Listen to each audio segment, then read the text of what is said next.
Lucent क्यों पढ़ रहे हो तुम लोग? सर ज्यादातर यूट्यूब पे मैंने यही देखा सब लूसेंट। प्रीति जी कहाँ है? Preeti Preeti Preeti. Yes sir. Madam आपके 9 नंबर आए हैं। जी सर। आप नोट्स रिवाइज नहीं करते हो क्या? नोट सर करते हैं, कुछ मेरा वीडियो सही नहीं दिखता है ना, तो कुछ वीडियो तो था ही नहीं, उसमें सर टेस्ट था। नहीं सर, जो आप वीडियो मतलब जो तो जब पढ़ाते वीडियो हैं छूट जाता है आपका, तो आपका वीडियो छूट जाता है, ठीक है? आप मेरे को मैसेज करो कि मेरा यहाँ से छूट गया सर, आप मुझे रिकॉर्डिंग दे दो यहाँ तक की, या फिर दोबारा बता दो। आपने पूछा कभी? नहीं पूछा, है ना?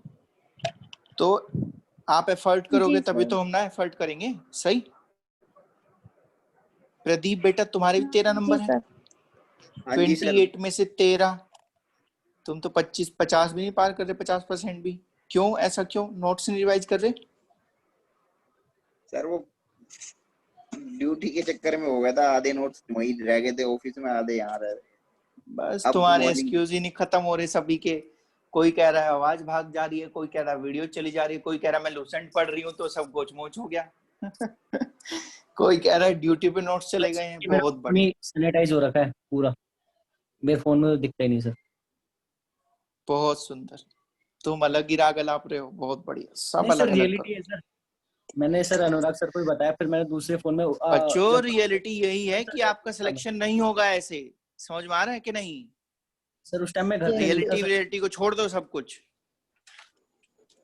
अगर ऐसे ही चलता रहा तुम्हारे ऐसे एग्जाम में भी, ये तो पहला एग्जाम था, बिल्कुल सिंपल सा बनाया, इसमें तो मैंने कुछ डाला ही नहीं था, सीधा सीधा क्वेश्चन था, एक ऑप्शन था, उसमें छांट के लगाना था बस, उसमें से कुछ करना ही नहीं था।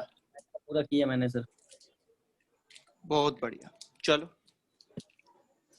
चलो खैर छोड़ो, तुम्हारे जितने भी नंबर आए हैं, अगली बार फिर से तुम ट्राई करना अच्छे से नंबर लाने के लिए। ढंग से पढ़ो, नोट्स को रिवाइज करो, नोट्स में से ही सब कुछ निकल जाना है एट लास्ट, ठीक है?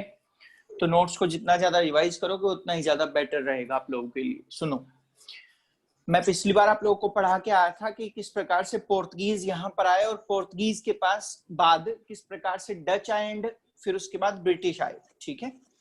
कुछ कुछ लोगों ने, तो मैं टेस्ट में पाया, कुछ कुछ मैं देख रहा था, तो टेस्ट में कुछ बच्चों ने क्या काम किया है, इन कंपनियों का भारत में जो आगमन हो रहा है उसको भी गलत किया हुआ है इन्होंने। सबसे पहले यहाँ पर पोर्तुगीज आए, फिर डच आए, क्योंकि उनकी फैक्ट्री पहले लगी थी अंग्रेजों से, फिर डच आए, फिर अंग्रेज आए, उसके बाद डेनिश आए, और लास्ट में फ्रांस आया, ठीक है? मैं एक बार अरेंज कर भी देता हूं इनको दोबारा से। सबसे पहले पोर्तुगीज आए थे बच्चों, उसके बाद डच आए थे, उसके बाद ब्रिटिश आए थे, उसके बाद डेनिश आए थे, और लास्ट में कौन आए थे? फ्रेंच आए थे, ठीक है? ये इनका क्रम था आने का भारत में। अब जरा सुनते रहो आप लोग बस। सबसे पहले अगर हम लोग देखें तो सबसे पहले पोर्तुगीज शक्ति भारत में पधारी। अब यूरोपियंस भारत में क्यों आए थे, क्यों नहीं आए थे, वो मैं आप लोगों को पूरा का पूरा बता चुका हूं, इसलिए मैं दोबारा से डिस्कस नहीं करूंगा, क्योंकि आज मेरा फोकस रहेगा कि ये कंपनियां भारत में आ तो गई, लेकिन ये कंपनियां भारत में सबसे पहली कंपनी ब्रिटिश ही क्यों बनकर उभर रही है भारत में, ठीक है? यह मेरा क्वेश्चन ये होगा कि पोर्तुगीज सबसे पहले आए, इसलिए उनको भारत के स्ट्रक्चर का, ज्योग्राफिकल कंडीशन, सोशल कंडीशन, इन सब के बारे में सबसे ज्यादा पता होगा। लेकिन फिर भी पोर्तुगीज क्यों पीछे रहे? या फिर मैं आप लोगों को कहूं कि जो डच कंपनी थी वो बेहतर कंपनी थी, लेकिन वो ब्रिटिश से आगे क्यों नहीं निकल पाई? और फिर तीसरे नंबर पर मैं कहूंगा कि फ्रांस कंपनी में बच्चों डुप्ले जो नाम का अधिकारी था वो बेहद बढ़िया अधिकारी था, लेकिन उसके बावजूद भी फ्रेंच कंपनी क्यों पिछड़ गई ब्रिटिशर्स से? ये जितने भी क्वेश्चंस हैं उन सब के सवाल मैं आप लोगों को यहां पर दूंगा आंसर, ठीक है? अब सुनो जी, यहां पर सबसे पहली पोर्तुगीज कंपनी आई, और जब यहां पर ये तीनों कंपनियां आकर बैठ गई, पोर्तुगीज, डच एंड ब्रिटिश, तो आप लोगों ने देखा होगा कि ब्रिटिशर्स ने एक चाल चली और पुर्तगाल की राजकुमारी से अपने राजकुमार की क्या करा दी? शादी करा दी। सही? चार्ल्स द्वितीय और मिस ब्रिगेंजा की शादी इन्होंने दोनों ने आपस में करा दी गई। तो यहां पर ये लड़की पक्ष हो गया और ये लड़का पक्ष हो गया, तो जाहिर सी बात है इन्होंने इनके साथ युद्ध ना करके कौन से संबंध स्थापित कर लिए थे? बोलो बच्चों, वैवाहिक संबंध स्थापित कर लिए थे। सही? और क्योंकि ये लड़की का पक्ष है तो जाहिर सी बात है वैवाहिक संबंध स्थापित हुए हैं, तो ये इनके साथ एक मधुर संबंध बनाना चाहेंगे। बोलो यस कि नो? Yes sir. और अगर पोर्तुगीज ब्रिटिश के साथ मधुर संबंध बनाना चाहते हैं तो जाहिर सी बात है वर्चस्व पुर्तगालियों का कम हुआ और इनका इंक्रीज हो गया। ठीक है, साथ ही साथ में अगर देखा जाए बच्चों तो यहां पर दूसरी कंपनी आई डच, और इस ब्रिटिश ईस्ट इंडिया कंपनी ने डच के साथ भी मैत्रीपूर्ण संबंध स्थापित कर लिए। यानी इनको कहा गया डच कंपनियों को कि आप अंडमान निकोबार ऐसे क्षेत्र में अपना व्यापार फैलाइए जो भारत के हिस्से से थोड़ा बाहर की ओर हो। ठीक है, आप भारत के अंदर दखल मत दीजिए, और इसको लेकर डच जो है वो तैयार भी हो गए। तो इसका मतलब इनके साथ भी मैत्रीपूर्ण संबंध हो गए। तो मैं कह सकता था कि ब्रिटिश ईस्ट इंडिया कंपनी के अभी तक रास्ते में दो रोड़े थे, जिसका नाम था एक पोर्तुगीज ईस्ट इंडिया कंपनी और एक का नाम था डच ईस्ट इंडिया कंपनी। उस रोड़े को बाखूबी तरीके से ब्रिटिश ईस्ट इंडिया कंपनी ने अपने रास्ते से हटा दिया था। ठीक है, लेकिन अभी मील का पत्थर बाकी था और सबसे बड़ा पत्थर आने वाला था ब्रिटिश ईस्ट इंडिया कंपनी के रास्ते में। और वो पत्थर बच्चों डेनिश कंपनी नहीं थी, बल्कि वो सबसे बड़ा पत्थर कौन सी कंपनी थी? फ्रेंच ईस्ट इंडिया कंपनी थी। सही। एक तो फ्रेंच ईस्ट इंडिया कंपनी में क्यों बता रहा हूं, क्योंकि यूरोप में सबसे ज्यादा जो लड़ाइयां होंगी, ये यूरोप में सबसे ज्यादा जो दुश्मनी होती थी बच्चों, वो दो ही देशों के बीच में होती थी। वो होती थी इंग्लैंड और फ्रांस के बीच में। ठीक है, ये हमेशा युद्ध लड़ेंगे यूरोप में। इंग्लैंड अपनी तरफ से गोला बारूद करेगा, फेंकेगा, और फ्रांस अपनी तरफ से फेंकेगा। तो यहां पर आप लोग देखोगे अगर युद्ध में इनका युद्ध हो रहा है, यूरोप में अगर इनका युद्ध हो रहा है, तो जाहिर सी बात है इंडिया में भी ये लोग कुछ ना कुछ तो करेंगे या नहीं करेंगे? बोलो। Yes sir. बिल्कुल सही। तो यहां पर अगर मैं चौथी कंपनी को देखूं जिसका नाम था डेनिश, तो ये जो डेनिश कंपनी थी ये शुरुआत में दौर में बहुत ज्यादा कमजोर थी, स्टार्टिंग से ही बेहद ज्यादा कमजोर थी। कैसे? एक तो इकोनॉमिकली भी कमजोर थी ये कंपनी, और दूसरी बात ये कंपनी सेना के साथ नहीं आई थी। ठीक है, इस कंपनी का उद्देश्य पूरी तरह से व्यापार करना था, इसलिए इकोनॉमिकली वीक कंपनी थी और सेना के साथ नहीं आ रही है, इसलिए भारतीय राजाओं से नहीं लड़ पाएगी, और राजा से नहीं लड़ी तो इनसे तो दूर की बात है लड़ना। ठीक है, इसलिए ब्रिटिश ईस्ट इंडिया कंपनी ने डेनिश कंपनी को कहा कि तुम लोग हमसे पैसे ले लो, और जितना भी तुम्हारा भारत में इन्वेस्ट हुआ है वो सारा का सारा लेकर, उसके बदले पैसे लेकर भारत छोड़कर चले जाओ। ठीक है, तो इस कंपनी को इन्होंने इन्वेस्टमेंट का जितना भी इनका इंडिया में इन्वेस्टमेंट था वो सारा का सारा देकर वापस भेज दिया। अब कौन सी बची? French East India company. ठीक है बच्चों, अब यहां पर फ्रेंच ईस्ट इंडिया कंपनी के साथ वर्चस्व की लड़ाई लड़ी गई, और एक नहीं बल्कि यहां पर तीन कर्नाटक युद्ध हुए। अब कर्नाटक युद्ध हुए तो जाहिर सी बात है कहां पर लड़े गए होंगे ये बैटल्स? बताओ बच्चों। यूरोप में। कर्नाटक युद्ध यूरोप में लड़े गए हैं? इंडिया में सर, अरे इंडिया में कहां पर बच्चों? कर्नाटक में। कर्नाटक में। ठीक है, तो तुम मुझसे ये तो नहीं पूछोगे ना कि कर्नाटक कहाँ है?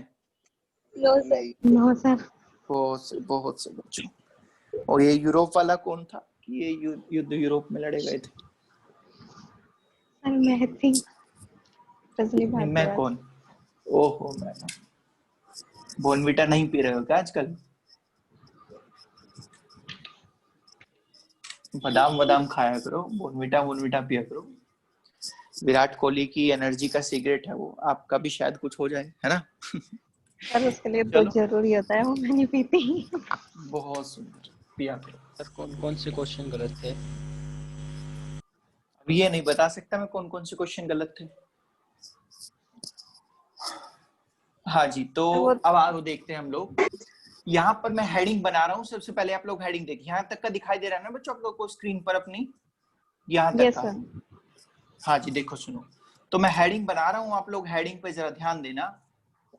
आंग्ल फ्रांसीसी संघर्ष।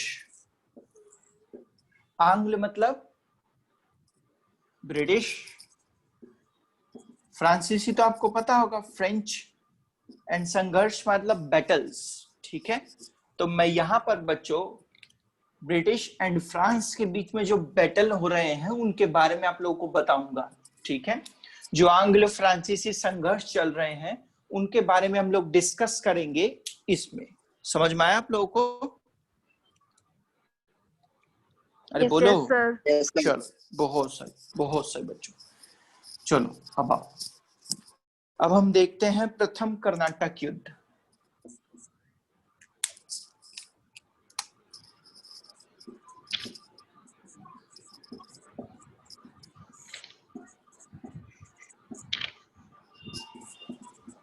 First Carnatic war.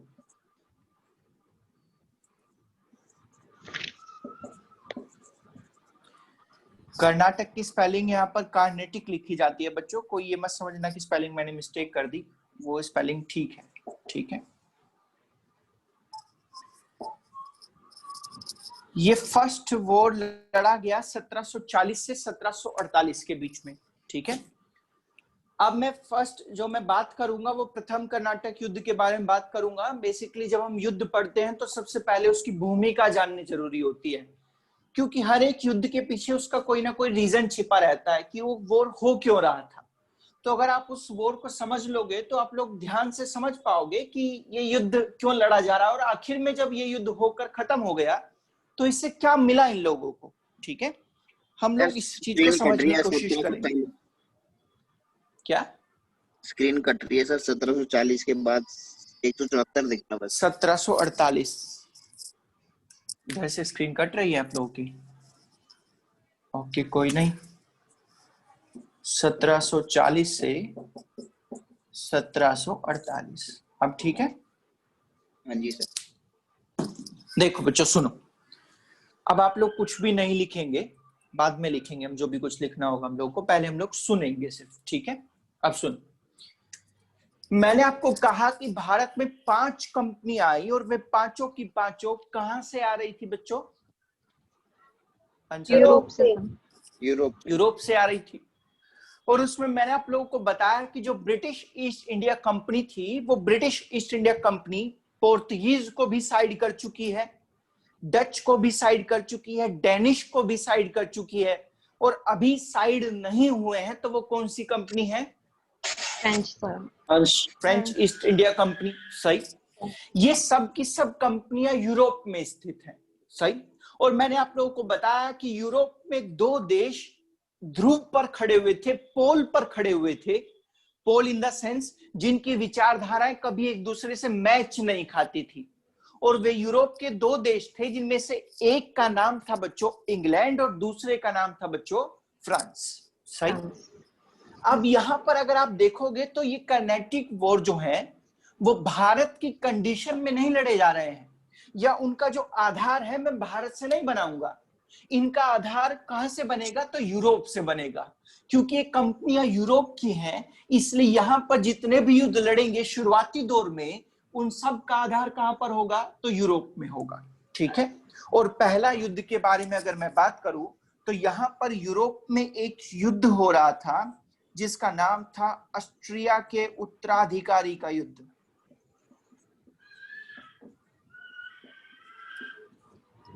सर आपको मेरी वॉइस आ रही है? हाँ जी बताइए। नहीं सर, बस यही पूछना था। वो एक्चुअली लीड हूँ। ऑस्ट्रिया के उत्तराधिकारी का युद्ध, ठीक है। The battle of successor of Austria. सही। ये कब लड़ा गया? ये शुरुआत हुई इसकी 1740 में बच्चों, इस बैटल की। और ये बैटल यूरोप में लड़ा जा रहा था, और इस ऑस्ट्रिया के उत्तराधिकारी के युद्ध में 2 शक्तियां आमने सामने थी। इनमें से पहली शक्ति का नाम था फ्रांस और दूसरी शक्ति का नाम था इंग्लैंड। सही। तो यहां पर 2 शक्तियां आमने सामने हैं बच्चों 1740 में, ऑस्ट्रिया के उत्तराधिकारी के युद्ध में फ्रांस और इंग्लैंड। यहां तक कि मैं आप लोग को एक सेंटेंस है बच्चों, आज भी आवाज नहीं आ रही तुम लोगों को? आ रही है अभी तो आवाज नहीं आ रहा है सर। मैडम आप दोबारा ज्वाइन करो, आवाज आएगी आपको। आपका नेट थोड़ा वीक होगा, लेकिन आवाज एकदम बढ़िया से आ रही है आज तो मैंने ब्लूटूथ भी नहीं लगाए हैं। देखो बच्चों सर सुनो। एकदम क्लियर है आवाज। हाँ बिल्कुल। देखो बच्चों सुनो, आगे सुनो। यहां पर आपको मैं एक सेंटेंस बोल के बता रहा हूं, आप लोग मुझे इसका मीनिंग समझाना। अंग्रेज ये कहकर गए थे भारत में कि यूरोप में की तोप से अगर एक भी गोला यूरोप में निकलेगा तो उसकी चिंगारी भारत में आकर गिरेगी। इसका मतलब समझाओ मुझे। सर वो भारत में इसलिए आकर गई है क्योंकि फ्रांस और जो ब्रिटिश इंडिया कंपनी है, दोनों इंडिया के अंदर व्यापार कर रही थी, और जो वहाँ की जो मतलब बैटल है वो यहाँ पे भी आपस में वो टकराव पैदा होगा उनका। हाँ जी, और कोई? जो यूरोप में युद्ध हो रहा था उन दोनों के बीच, तो इंडिया में जो ब्रिटिश और फ्रांस थे, तो जो कंपनी वहां पे व्यापार कर रही थी, तो वो साफ साफ उन दोनों के बीच में हो रहा था, और वहां पे उन दोनों के बीच में भी जो था वो सिचुएशन थी वो नॉर्मल नहीं थी, तो वो भी एक दूसरे को मतलब भगाना चाहते थे या हराना चाह रहे थे यहाँ पे भी। तो यहां पर यही कारण था बच्चों। मैं दोबारा से सेंटेंस रिपीट कर रहा हूं, आप लोग दोबारा से समझना, मैं मीनिंग बताऊंगा इसका। ये अंग्रेज हमको कहकर गए थे कि अगर यूरोप में तोप का एक भी गोला निकलेगा तो उस तोप के गोले से निकली हुई चिंगारी भारत में आकर गिरेगी।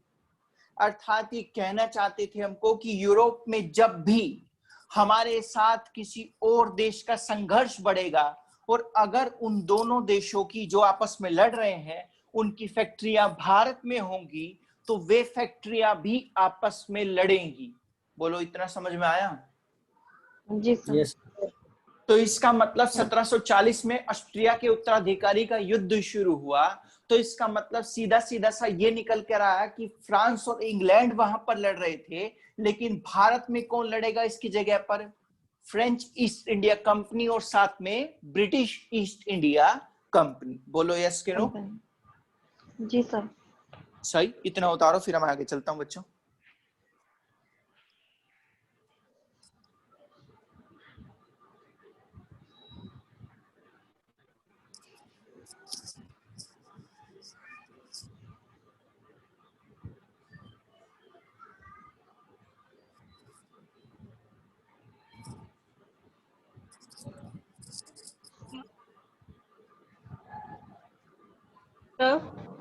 जी जी पूछिए। सर आपने बताया था जैसे कि पोर्टुगीज और ब्रिटिश का तो आपस में मैरिज से हो गया था, ठीक है। देन जी डेनिश जो थी वो ऑलरेडी वीक थी, कंपनी जो थी जिनके पास अपना मतलब वो सिर्फ और सिर्फ मतलब उसके लिए आए थे, अपना काम के लिए आए थे, जी और उनके जी पास मतलब जी वो भी नहीं था। सर जी। डच का बताएंगे एक बार सर मुझे, एक बार थोड़ा डच। हाँ बिल्कुल। डच का यहाँ तक तब तक यूज किया ब्रिटिश ने जब ब्रिटिश की पुर्तगालियों से दोस्ती नहीं हो रही थी।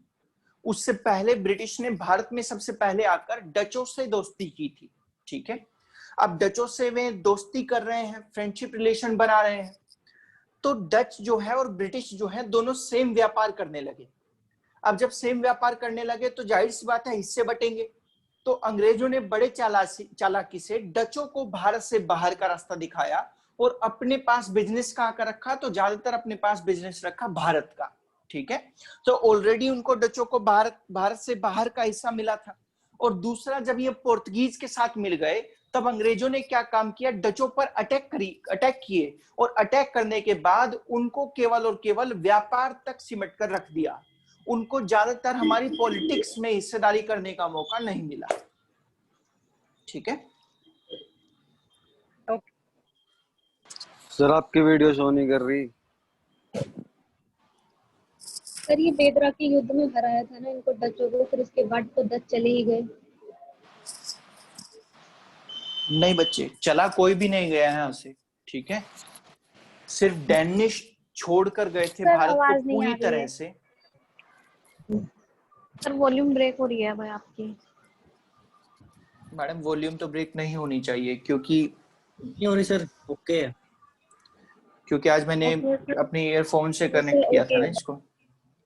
सर कभी तो सही आ मैं रही है, अभी एक बार में ब्रेक हुई बिल्कुल फिर क्लियर आवाज सही आ हो रही गई। है, बिल्कुल साफ आवाज आ रही है। तो मैं ये कहना चाहता हूं आपको मैडम कि एक कंपनी भारत को छोड़कर गई थी जिसका नाम था डेनिश। अदरवाइज पोर्तुगीज जो हैं, आप ध्यान दे रहे होंगे मेरे शब्दों पे, तो मैं आपको बार बार बता रहा हूं कि पोर्तुगीज ने जो है हमारी राजनीतिक स्थितियों में, हमारे पॉलिटिकल लाइफ में इंटरफेयर करना छोड़ दिया। बिजनेस तो वे आज भी कर रहे हैं, ट्रेड तो वे कर रहे हैं हमारे साथ, ठीक है। फिर डच का देखा जाए तो मैंने अभी अभी सेंटेंस में बोला कि उन्होंने हमारी पॉलिटिकल लाइफ में इंटरफेयर करना बंद कर दिया और फिर क्या करने लगे, बिजनेस, ट्रेड अभी भी जारी था उनका। ऐसे ही फ्रांसीसी भी लास्ट में जब हार जाएंगे तो ये भी ट्रेड तो रखेंगे लेकिन हमारी पॉलिटिकल लाइफ में इंटरफेयर नहीं करेंगे। मात्र एक कंपनी हमारी पॉलिटिकल लाइफ में इंटरफेयर करेगी जिसका नाम होगा ब्रिटिश। वो ट्रेड भी करेगी और हमारी पॉलिटिकल लाइफ में इंटरफेयर भी करेगी, ठीक है। वो हमारी पॉलिटिक्स एंड सोशल स्ट्रक्चर को पूरी तरह से बदल देगी। चलो खैर, ये आपने नोट कर लिया होगा तो आगे चलते हैं। देखो बच्चों आगे,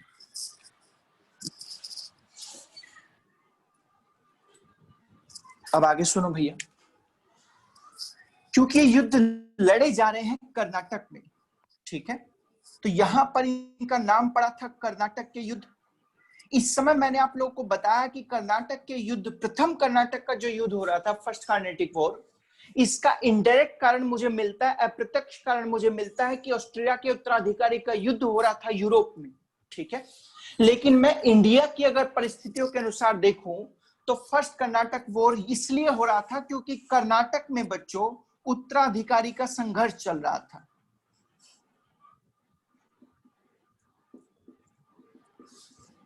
यहां पे भी सक्सेसर की लड़ाई चल रही थी कि कर्नाटक की गद्दी पर कौन बैठेगा और कौन नहीं बैठेगा, सही। और इस कर्नाटक राज्य के अंतर्गत बच्चों दो टाइप के बंदरगाह आया करते थे, आप लोग इसको बड़े ध्यान से समझना। इस कर्नाटक राज्य के अंतर्गत दो टाइप के बंदरगाह आया करते थे, एक तो मद्रास आया करता था और एक आया करता था पांडुचेरी, सही। आपने इसका भी नाम सुना होगा चेन्नई, और इसका भी नाम आपने सुना होगा क्योंकि लेजिस्लेटिव असेंबली है इसमें, एसयूटीज है। इसकी आपने लेफ्टिनेंट गवर्नर सुनी होगी, कौन है इसका, एलजी, बड़ी फेमस है, सोशल मीडिया पे काफी एक्टिव है, यूट्यूब पे काफी एक्टिव है, जिसने इंदिरा गांधी का चालान काट दिया था। किरण बेदी सर, किरण बेदी, ठीक है। आपने इन दोनों के नाम सुने होंगे। इस समय बच्चों मद्रास जो था वहां पर फैक्ट्री है ब्रिटिश ईस्ट इंडिया कंपनी की, सही। और पांडिचेरी का अगर हिस्सा देखा जाए तो यहां पर फैक्ट्री है फ्रेंच ईस्ट इंडिया कंपनी की, सही। तो यहां पर अगर आप ऑस्ट्रिया के उत्तराधिकारी का युद्ध देखेंगे तो उसमें ब्रिटिश, इंग्लैंड और फ्रांस दोनों आमने सामने थे। तो मैं भारत में कह सकता था कि मद्रास और पांडिचेरी दोनों आमने सामने हैं क्योंकि यहां पर ब्रिटिशर्स, इंग्लैंड की फैक्ट्री है और यहां पर फ्रांस इंडिया कंपनी की फैक्ट्री है। बोलो यस के नो? Yes sir. सही। बच्चों अगर ब्रिटिश ईस्ट इंडिया कंपनी की फैक्ट्री को देखूं तो फैक्ट्री में कोई ना कोई गवर्नर होता है कि नहीं होता है। जैसे मैंने आप लोगों को पढ़ाया था कि पोर्तुगीज गवर्नर कौन कौन से थे और उन्होंने क्या क्या काम किया। बोलो यस के no? Yes sir. Yes sir. ऐसे यहाँ पर ब्रिटिश ईस्ट इंडिया कंपनी की जो मद्रास फैक्ट्री है उसको संभालने के लिए भी कोई गवर्नर होगा और उसका नाम था मोर्स, ठीक है। ये एक ब्रिटिश गवर्नर है। पांडिचेरी में फैक्ट्री है फ्रेंच ईस्ट इंडिया कंपनी यानी फ्रांस की, और यहां पे भी एक गवर्नर था जिसका नाम था, आप लोगों को पता भी होगा बहुत सारे जनों को, इसका नाम था लॉर्ड डुप्ले, ठीक है। यहां पर फ्रेंच ईस्ट इंडिया कंपनी के गवर्नर का नाम है लॉर्ड डुप्ले और ब्रिटिश ईस्ट इंडिया कंपनी के गवर्नर का नाम है मोर्स। भाई साहब मैं आप लोगों को बता दूं ये डुप्ले इतना ज्यादा दिमागदार इंसान है जिसकी कोई हद नहीं थी। इसके जो पिताजी थे डुप्ले के, वे बेहद समृद्ध इंसान थे, फ्रांस के पैसे वाले लोग थे ये शुरू से ही, इसलिए इसके फादर की पहुंच थी इस कंपनी तक, फ्रेंच ईस्ट इंडिया कंपनी तक। इसलिए ये बेरोजगार घूम रहा था तो इसके फादर ने कंपनी में रिक्वेस्ट किया कि आप मेरे लड़के को कोई काम धंधा दीजिए, तो फ्रेंच ईस्ट इंडिया कंपनी ने इसको सबसे बड़ा पद दे दिया और भारत में फ्रेंच ईस्ट इंडिया कंपनी का कर्ता धर्ता कौन हो गया? डुप्ले हो गया, ठीक है। सबसे पहली बात आप लोगों को समझ में आई। लेकिन मैं अगर इन दोनों के बीच में कंपैरिजन करूं मोर्स और डुप्ले के बीच में, तो मैं 110% कह सकता हूं कि डुप्ले ज्यादा सक्सेसफुल इंसान है और दूरदर्शी है मोर्स के अकॉर्डिंग। ठीक है, इसका मतलब मोर्स जो है दूर तक सोचकर चलने वाला इंसान नहीं है और डुप्ले जो है वो दूर तक सोचकर चलने वाला इंसान बन सकता है या फिर है। अब आगे देखो, ये दूरदर्शिता डुप्ले की कहां तक काम आएगी। डुप्ले ने सबसे पहले, क्योंकि कर्नाटक में युद्ध होने वाले थे और जैसे ही 1740 में ऑस्ट्रिया के उत्तराधिकारी का युद्ध शुरू हुआ तो यहीं से ही भूमिकाएं बनती चली गई। डुप्ले ने सबसे पहले कर्नाटक के नवाब अनवरुद्दीन,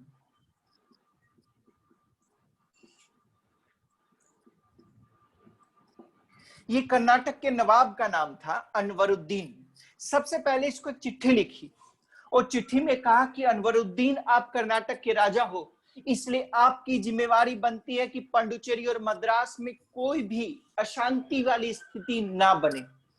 इसलिए मैं अपनी तरफ से कभी भी पहले युद्ध की शुरुआत नहीं करूंगा। मैं आपसे अपेक्षा करता हूं कि आप भी मोर्स की तरफ से युद्ध की शुरुआत नहीं होने देंगे।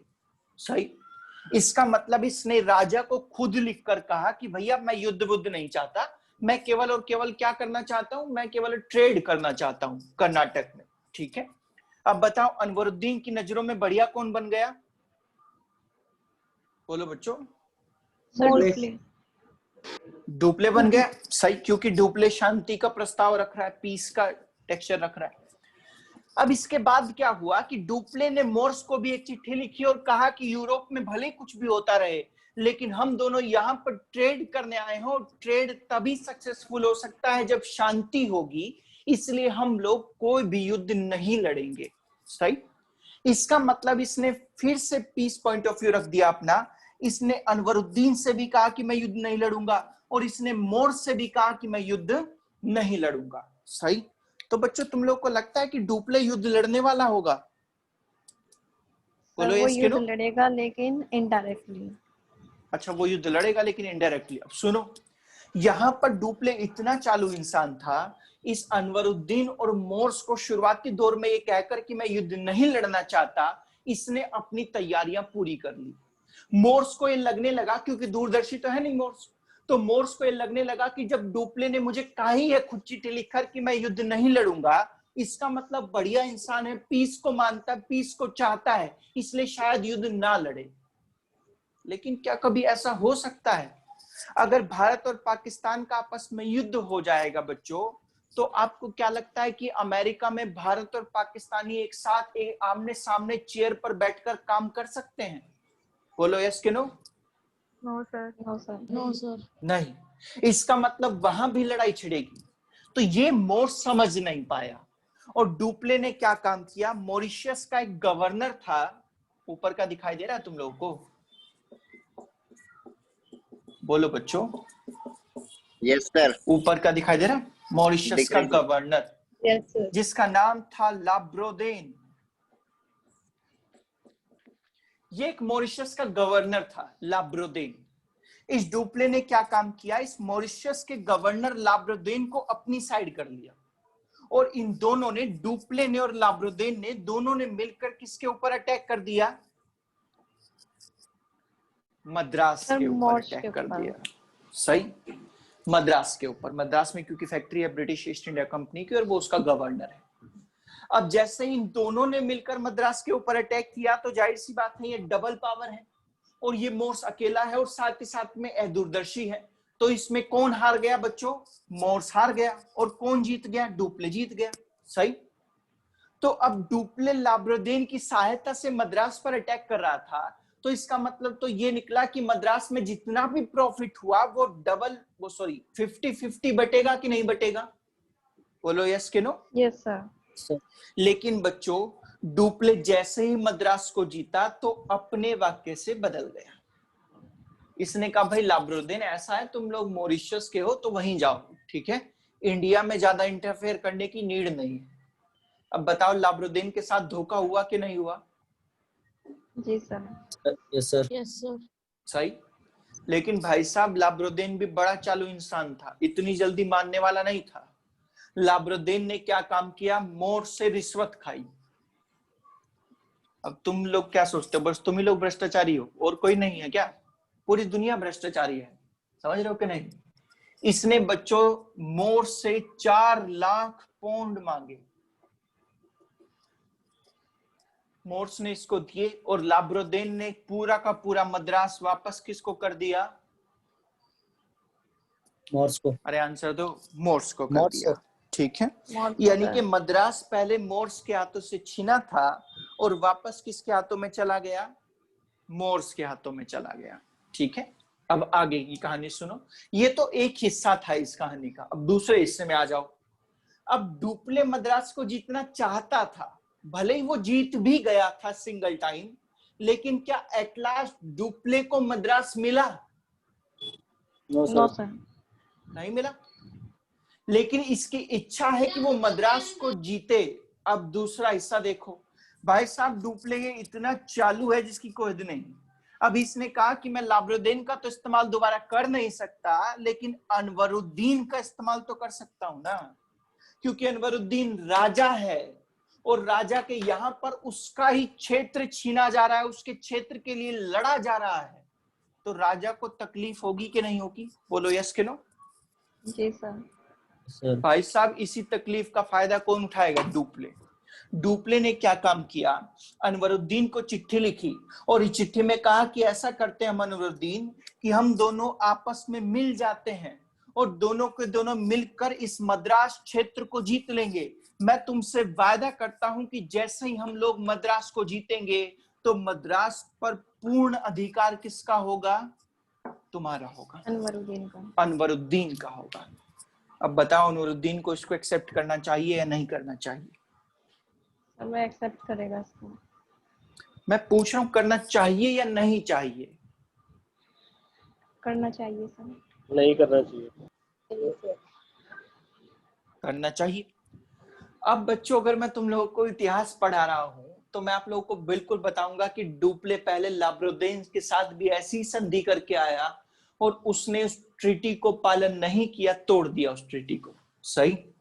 तो क्या गारंटी है कि डुप्ले अनवरुद्दीन के साथ जो ट्रीटी कर रहा है, क्या वो सही प्रकार से चला पाएगा? तो ऐसा नहीं था, ठीक है। अनवरुद्दीन राजा था, ये भी दूरदर्शी ज्यादा नहीं था, आगे की सोच कर चलने वाला नहीं था, और इसने डुप्ले के साथ संधि करके किसके ऊपर अटैक कर दिया? मद्रास। बोलो बच्चों, मद्रास के ऊपर अटैक किया, ठीक है। जैसे ही इसने, इन दोनों ने मिलकर मद्रास के ऊपर अटैक किया तो मोर्स फिर से हार गया। तो आज से मद्रास किसके हाथों में चला गया? अनवरुद्दीन प्लस डुप्ले के हाथ में। डुप्ले के हाथों में चला गया। सही? अब संधि के अनुसार जैसे मद्रास जीतेगा ये डुप्ले, तो ये किसको दे देगा? अनवरुद्दीन को दे देगा।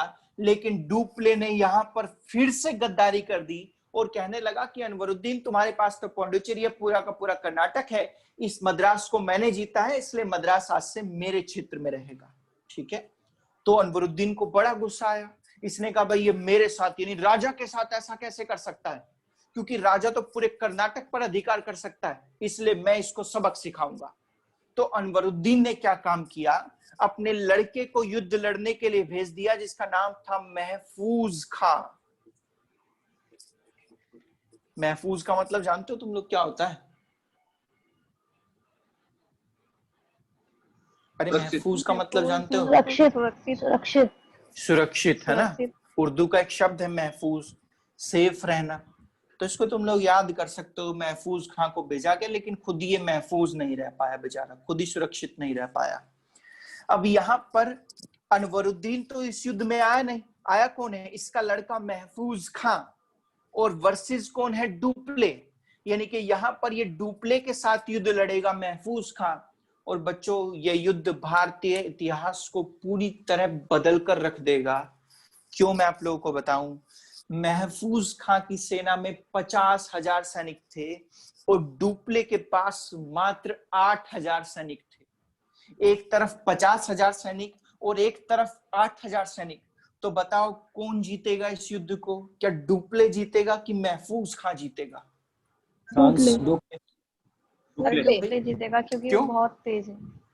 बहुत तेज। अच्छा, एक आदमी के तेज होने से युद्ध जीत जाते हैं व्यक्ति? नहीं सर, उसके पास जो आधुनिक हथियार भी थे, जैसे कि तोप है, गोला बारूद, वो सारी चीजें थी उनके पास। बच्चों, सबसे पहले मैं तुम लोगों का ये भ्रम तोड़ दूं। तुम लोग मुझे कह रहे हो कि ये डुप्ले बड़ा तेज था इसलिए युद्ध जीत जाएगा। तो डुप्ले मात्र एक ऐसा इंसान है, मात्र एक ऐसा गवर्नर है जिसने आज तक एक भी युद्ध में खुद भागीदारी कभी ली ही नहीं थी। ठीक है, ये केवल प्लानिंग करता था, युद्ध लड़ने नहीं जाता ये।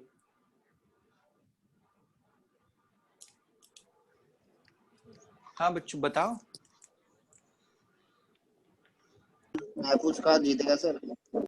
तो फिर तो महफूज खान जीत जाएगा। अच्छा, महफूज खान क्यों भाई? महफूज खान क्यों जिता रहे हो तुम लोग? तो डुप्ले ही जीतेगा। 10,000 सैनिक है उसके पास। सर हथियार थे उसके, और महफूज खान के पास हथियार नहीं थे सर। अच्छा, तो अच्छा एक बात बताओ यार, चाइना के पास हमसे बेटर हथियार हैं, भारत के पास इतने बेटर हथियार नहीं है, कौन जीतेगा युद्ध हो गया तो by chance? China. Sir Bharat जीतेगा क्योंकि उनके सर, पास डुप्ले की हथियार है, रणनीति लेकिन अच्छी थी हथियार सर। चलाने के लिए बच्चों, इसमें तुम्हारी राष्ट्रभक्ति प्लानिंग भावना भी आ होनी जाती है। चाहिए। मैं तुमसे सेम क्वेश्चन करता हूं यहाँ पे भी। यहाँ पे महफूज खान डुप्ले मैंने रखा, तो तुम लोगों ने कहा कि डुप्ले जीतेगा, उसकी सेना कमजोर है, फिर भी उसको जिता रहे हो तुम लोग। और मैंने ऐसा ही भारत का नाम दे दिया, तो फिर तुमने कहा कि भैया भारत जीतेगा, क्योंकि तुम्हें देशभक्ति भावनाएं आ गई वहां पर, है ना? क्योंकि तुम्हारा देश है इसलिए जीतेगा ही जीतेगा।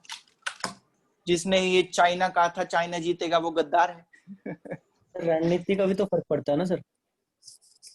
चलो बच्चों आओ, मैं आप लोगों को बताता हूं। अब मैंने आप लोगों को सबसे पहले एक सेंटेंस बोला कि ये पूरा का पूरा जो युद्ध हो रहा है, ये भारतीय इतिहास को पूरी तरह से परिवर्तित कर देगा, चेंज कर देगा। क्यों मैंने ऐसा कहा? इसके पीछे कारण था जो मैंने सेंटेंस बोला। क्यों? डुप्ले की सेना मात्र 7 से 8 हजार की थी और महफूज खां के पास 50 हजार की सेना थी। बच्चों, जब भी बैटल होगा तो हमेशा याद रखना कि युद्ध के सैनिकों की संख्या कितनी है, नंबर ऑफ सोल्जर्स कितने हैं, इस बात से कभी भी फर्क नहीं पड़ता।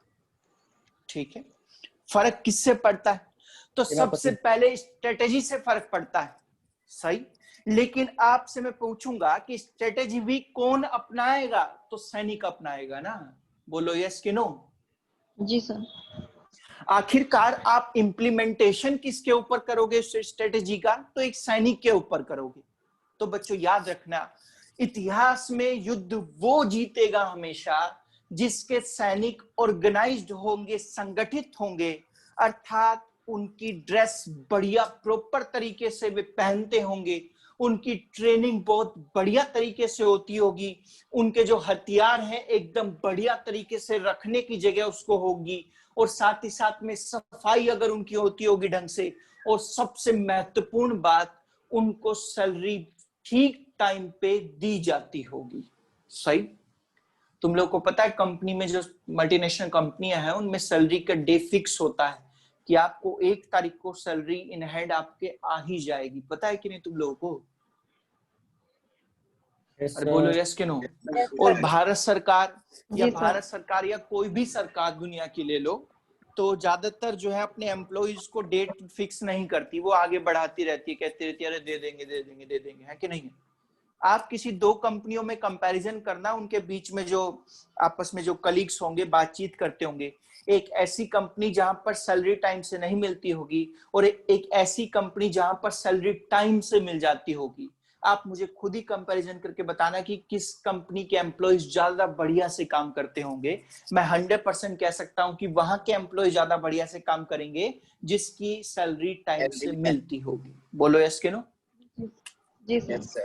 बच्चों, इसलिए डुप्ले जो था वो अपने सैनिकों को टाइम से सैलरी देता था, इसलिए यहां पर उसकी सेना ज्यादा ऑर्गेनाइज थी, इसलिए उसके 8000 सैनिकों ने 50,000 की सेना को हरा दिया। सही। अंग्रेज आगे चलकर किससे सीखेंगे? डुप्ले से सीखेंगे, और अंग्रेज भी अपनी सेना को ऑर्गेनाइज्ड बनाएंगे और 1857 की क्रांति को दबा देंगे। बोलो यस के नो? Yes sir. सही। अब बच्चों, डुप्ले जीत गया था महफूज खां से, डुप्ले जीत गया है मद्रास को, और जैसे ये मद्रास को जीता तो डुप्ले का हौसला और ज्यादा बुलंद हुआ। इसने कहा कि मैं मद्रास तक ही क्यों रहूं, मैं तो और ज्यादा अंग्रेजी फैक्ट्रियों को जीतना शुरू करूंगा, और इसने आगे चलकर सेंट डेविस पर हमला कर दिया। ठीक है, ये भी यहीं पर ही थी। इसने सेंट डेविस पर हमला किया। ये भी कौन सी फैक्ट्री थी, तो ब्रिटिश ईस्ट इंडिया कंपनी की फैक्ट्री थी। ठीक है, लेकिन बच्चों सेंट डेविस को जीतना इतना आसान नहीं था जितना मद्रास को था। यहां पर 8 साल इसी तरह से चलते रहे, और क्योंकि ये युद्ध शुरू हो रहा था ऑस्ट्रिया के उत्तराधिकारी के युद्ध के साथ, फ्रांस और इंग्लैंड जहां आपस में यूरोप में लड़ रहे थे, इसलिए 1748 में इनकी एक ट्रीटी हो गई जिसका नाम है एक्स ला शापेल की ट्रीटी, एक्स ला शापेल की संधि। ठीक है, इस संधि में बच्चों इंग्लैंड को, ट्रीटी में इसमें इंग्लैंड को मद्रास वापस कर दिया गया, यानी कि आज से ब्रिटिश ईस्ट इंडिया कंपनी अपनी फैक्ट्री पर, मद्रास वाली फैक्ट्री पर वापस आ जाएगी, और फ्रांस यहां से चला जाएगा मद्रास से। ठीक है, और फ्रांस को क्या दिया गया, तो बच्चों आप लोग सभी जानते होंगे कि अमेरिका में भी ब्रिटिश कंपनी और फ्रांस कंपनी दोनों ट्रेड कर रही थी। तो वहां पर फ्रांस में अमेरिका में लुइसबर्ग पड़ती है एक जगह पे, नाम सुना है कि तुम लोगों ने? नहीं, लुइसबर्ग। लुइसबर्ग। तो बच्चों फ्रेंच ईस्ट इंडिया कंपनी को अमेरिका का लुइसबर्ग दे दिया गया, और भारत का मद्रास किसको मिला? ब्रिटिश को। तो जरा मुझे आंसर देना आप लोग, अगर तुम लोग समझ पाए होंगे इस युद्ध को तो फटाफट से मुझे आंसर दो। प्रथम कर्नाटक युद्ध कब से कब तक हुआ? ये लास्ट वाला 1748। हाँ जी, पूछिए मैडम। सर ये लास्ट वाला 1748 को जो ट्रीटी हुई थी उसके बाद वाला एक बार दोबारा repeat कर दीजिए। 1748 को एक्स ला शापेल की ट्रीटी हुई यूरोप में। किस किस के बीच में हुई? तो इंग्लैंड और फ्रांस के बीच में हुई। इस ट्रीटी में इंग्लैंड को मद्रास वापस कर दिया गया, यानी कि ब्रिटिश ईस्ट इंडिया कंपनी को मद्रास वापस दे दिया गया, और अमेरिका का लुइसबर्ग जो है वो किसको वापस कर दिया गया? तो फ्रांस ईस्ट इंडिया कंपनी को वापस कर दिया गया। ठीक है, फ्रांस और इंग्लैंड के बीच में हुई थी सर ये संधि। बेटा युद्ध इन दोनों के बीच में हो रहे हैं तो संधि भी इन दोनों के बीच में होगी ना। हाँ जी, हाँ जी। हाँ भाई, चलो आप मुझे बताओ कि प्रथम कर्नाटक युद्ध का प्रत्यक्ष कारण क्या था, डायरेक्ट रीजन? समझ गए? सर यूरोप में ऑस्ट्रिया का उत्तराधिकारी होने का झगड़ा था। यूरोप में उत्तराधिकारी के लिए हो रहा था सर इनका युद्ध। बस बच्चों फंस गए तुम लोग, तो तुम लोग ध्यान से सुन नहीं रहे इसका मतलब। बच्चों इसका प्रथम युद्ध, जो प्रथम कारण हम लोग बनाएंगे, कर्नाटक वॉर का पूछ रहा हूं मैं तुम लोगों से, यूरोप में नहीं जा रहा हूं मैं। प्रथम जो कारण बनाऊंगा वो इंडिया का बनाऊंगा। सेकंड कारण मैं बना सकता हूं कि यूरोप में युद्ध हो रहा था इसलिए ये यहाँ पर लड़ रहे थे। ठीक है, लेकिन यहाँ पर कमजोर और ताकतवर कारण पूछा जाएगा तो ताकतवर कारण में यूरोप था और कमजोर कारण में भारत का कारण था, लेकिन वो प्रत्यक्ष था। प्रत्यक्ष मतलब डायरेक्ट था, क्योंकि कर्नाटक वॉर इस कर्नाटक के उत्तराधिकारी की वजह शुरू हुआ, क्योंकि अनवरुद्दीन कमजोर हो गया। समझ में आया? आगे सुनो बच्चों क्वेश्चन, अगला क्वेश्चन सुनो।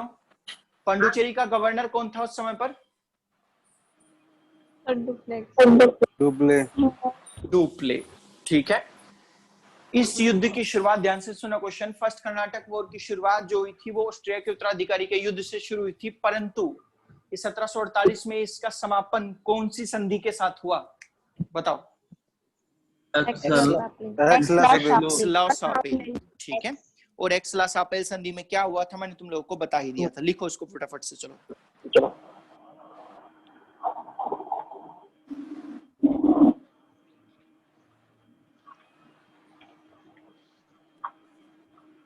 सर। हाँ जी, सर ये क्वेश्चन आपको पूछना है कि हाँ बिल्कुल पूछो। ये अटैक करा था सेट डेक्सी या ऐसे कुछ लिख रखा है आपने। क्या क्या क्या दोबारा बोलो। डेविस लिख रखा है, सेट डेविस और सेट डेक्सी है sir. Saint Davis, saint Davis ये फैक्ट्री का नाम है इनका। बात की कहानी समझ में नहीं आई बिल्कुल। बात की कहानी समझ में आई? बात की कहानी तो बड़ी आसान है। देखो क्या हुआ इसमें, डुप्ले ने मद्रास को जीत रखा था, ठीक है। अब मद्रास को जीतने के बाद डुप्ले का और हौसला बढ़ गया, क्या था, मैं मद्रास को क्यों जीतूं, और जगह को भी जीतूंगा। तो इसने सेंट डेविस पर हमला कर दिया। सेंट डेविस भी ब्रिटिश ईस्ट इंडिया कंपनी की एक फैक्ट्री का नाम है। तो इसका मतलब दोबारा से किसके ऊपर हमला हुआ, ब्रिटिश ईस्ट इंडिया कंपनी के ऊपर हमला हुआ। लेकिन ये इसको जीत नहीं पाया। उससे पहले 1748 में एक्स-ला-सापेल की संधि हो गई, और जैसे ये संधि हुई तो कर्नाटक का युद्ध खत्म हो गया।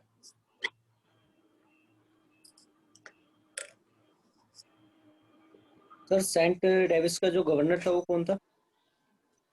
सेंट मद्रास में पड़ रहा है, मोर्स। सर मोर्सी मद्रास में ही थी। बिल्कुल। गवर्नर इस समय जहां जहां कंपनियां होंगी दक्षिण में, उनका सबका मोर्स ही होगा, ठीक है।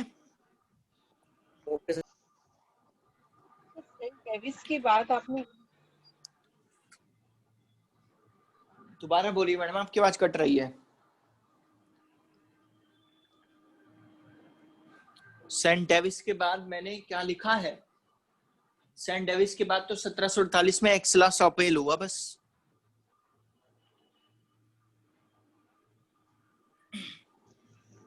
सर आपने बोला कि सेंट डेविस जब वो फैक्ट्री में मतलब लड़ाई हुई उनकी, तो फ्रांस ने इंग्लैंड मतलब दोनों की जब ट्रीटी हुई थी उसके सर बाद, वैसे डायरेक्ट पॉइंट लिखवा।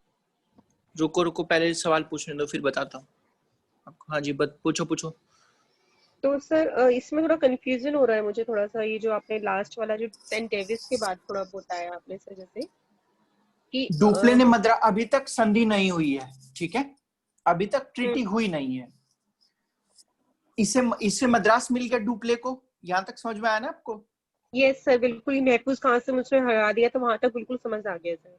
और महफूज खां को इसने हरा दिया, तो जाहिर यस सी सर। बात है डुप्ले को लगने लगा कि अब मैं ब्रिटिशर्स को कभी भी हरा सकता हूं, क्योंकि जब मैंने 50,000 की सेना को हरा दिया तो मैं ब्रिटिशर्स की 15 या 10,000 की सेना को तो हरा ही सकता हूं।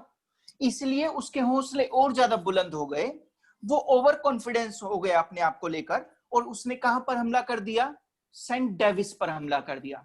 ये सेंट डेविस मद्रास में पड़ता है, फैक्ट्री है इनकी ब्रिटिश ईस्ट इंडिया कंपनी की। तो इसका मतलब इसने सेंट डेविस को चारों ओर से घेर लिया, ठीक है, यहां तक समझ में आया? Yes sir.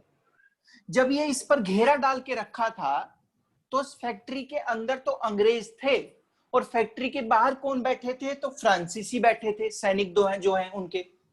उसी समय 1748 में एक्स-ला-सापेल की ट्रीटी हो गई, और जैसे ये संधि यूरोप में हुई तो आज से कर्नाटक युद्ध भी समाप्त हो जाएंगे।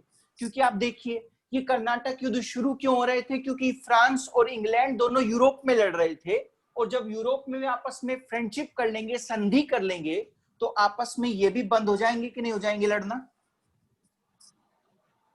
सही। इसलिए एक्स-ला-सापेल में कहा गया कि फ्रेंच ईस्ट इंडिया कंपनी जहां पर पहले थी वहीं पर ही रहेगी, और ये सेंट डेविस किसका था, ब्रिटिश का था, इसलिए ये इनको वापस कर दिया गया, ठीक है। सर उसके बाद डुप्ले का क्या हुआ? अभी डुप्ले रहेगा, अभी दूसरा भी तो युद्ध होगा ना। तुम लोग डुप्ले को भी इतनी जल्दी वो मत करो, अभी तो फ्रांसीसी कंपनी दोबारा मैदान में आएगी।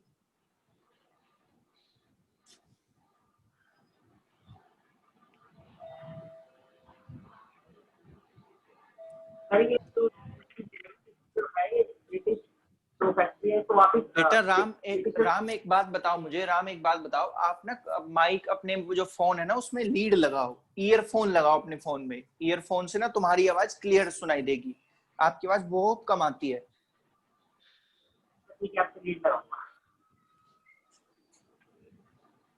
बोलूं, आवाज आ रही है? हाँ हाँ बिल्कुल बोलो, तुम्हारी आवाज तो अयोध्या से भी आएगी भैया। सेंट डेविस जो है ये वापस किसको कर दी गई थी, ब्रिटिशर्स को कर दी गई थी। हाँ हाँ ब्रिटिशर्स की है तो उनको वापस कर दी जाएगी। तो वापस मतलब ही नहीं, क्या क्या क्या? ये तो जीती नहीं गई थी ना डुप्ले के द्वारा। तो उस पे घेरा तो डाल रखा था ना इन्होंने, घेरा समाप्त कर लिया अपना। हाँ, फिर संधि हो गई। संधि हो गई तो घेरा समाप्त। ठीक है, हाँ, समझ गया। बहुत सुंदर बच्चों, बहुत सुंदर। सपोज करो भारत और चाइना में आपस में संधि हो जाएगी तो चाइना सैनिक जितने भी हमारे इंडिया में आए हुए हैं वो सब वापस चले जाएंगे। ऐसा यहाँ पर भी हुआ। ये एक्स-ला-सा-पेल की संधि मान लो भारत और चाइना की है, ये चाइनीज थे, ये भारतीय हैं, तो इन चाइनीज ने सेंट डेविस को घेरा हुआ था चारों ओर से।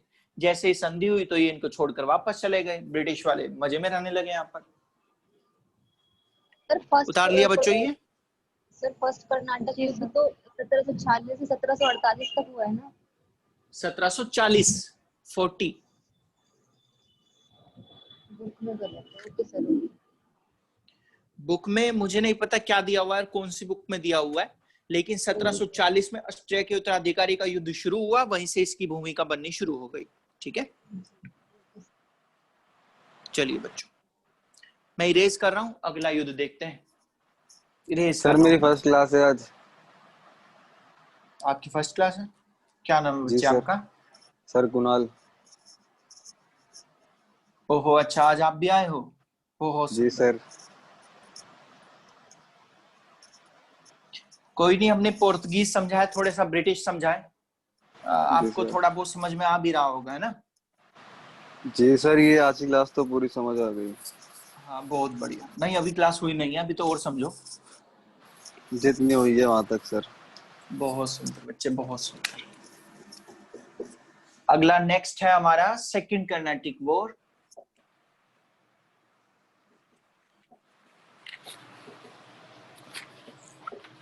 द्वितीय कर्नाटक युद्ध।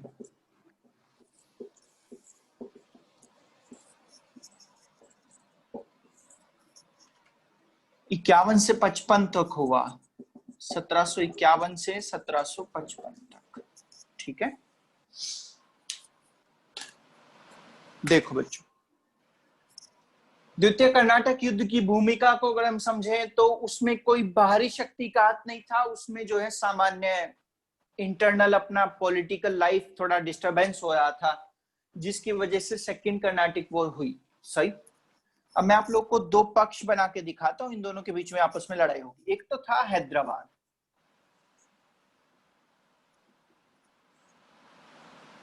पहला, और दूसरा सेम वही कर्नाटक, क्योंकि युद्ध तो कर्नाटक लड़ा जाएगा तो कर्नाटक तो होना जरूरी है।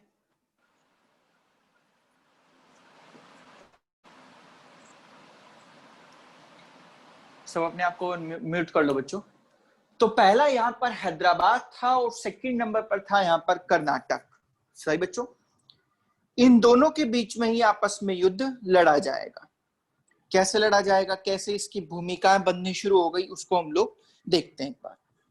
तो हैदराबाद में अगर मैं देखूं बच्चों तो यहाँ पर सक्सेसर का युद्ध हो रहा था, उत्तराधिकारी की लड़ाई हो रही थी कि राजा के मरने के बाद गद्दी पर कौन बैठेगा। और यहां पर राजा के दो लड़के थे, एक का नाम था नासिर जंग और एक का नाम था मुजफ्फर जंग।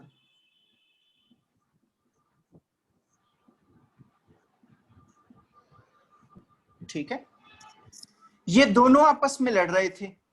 ये कहता था कि मैं गद्दी पर बैठूंगा और ये कहता मैं गद्दी पर बैठूंगा। ठीक है, ऐसा ही सेम कर्नाटक में हो रहा था। अब कर्नाटक के नवाब का नाम बताओ बच्चों जरा मुझे।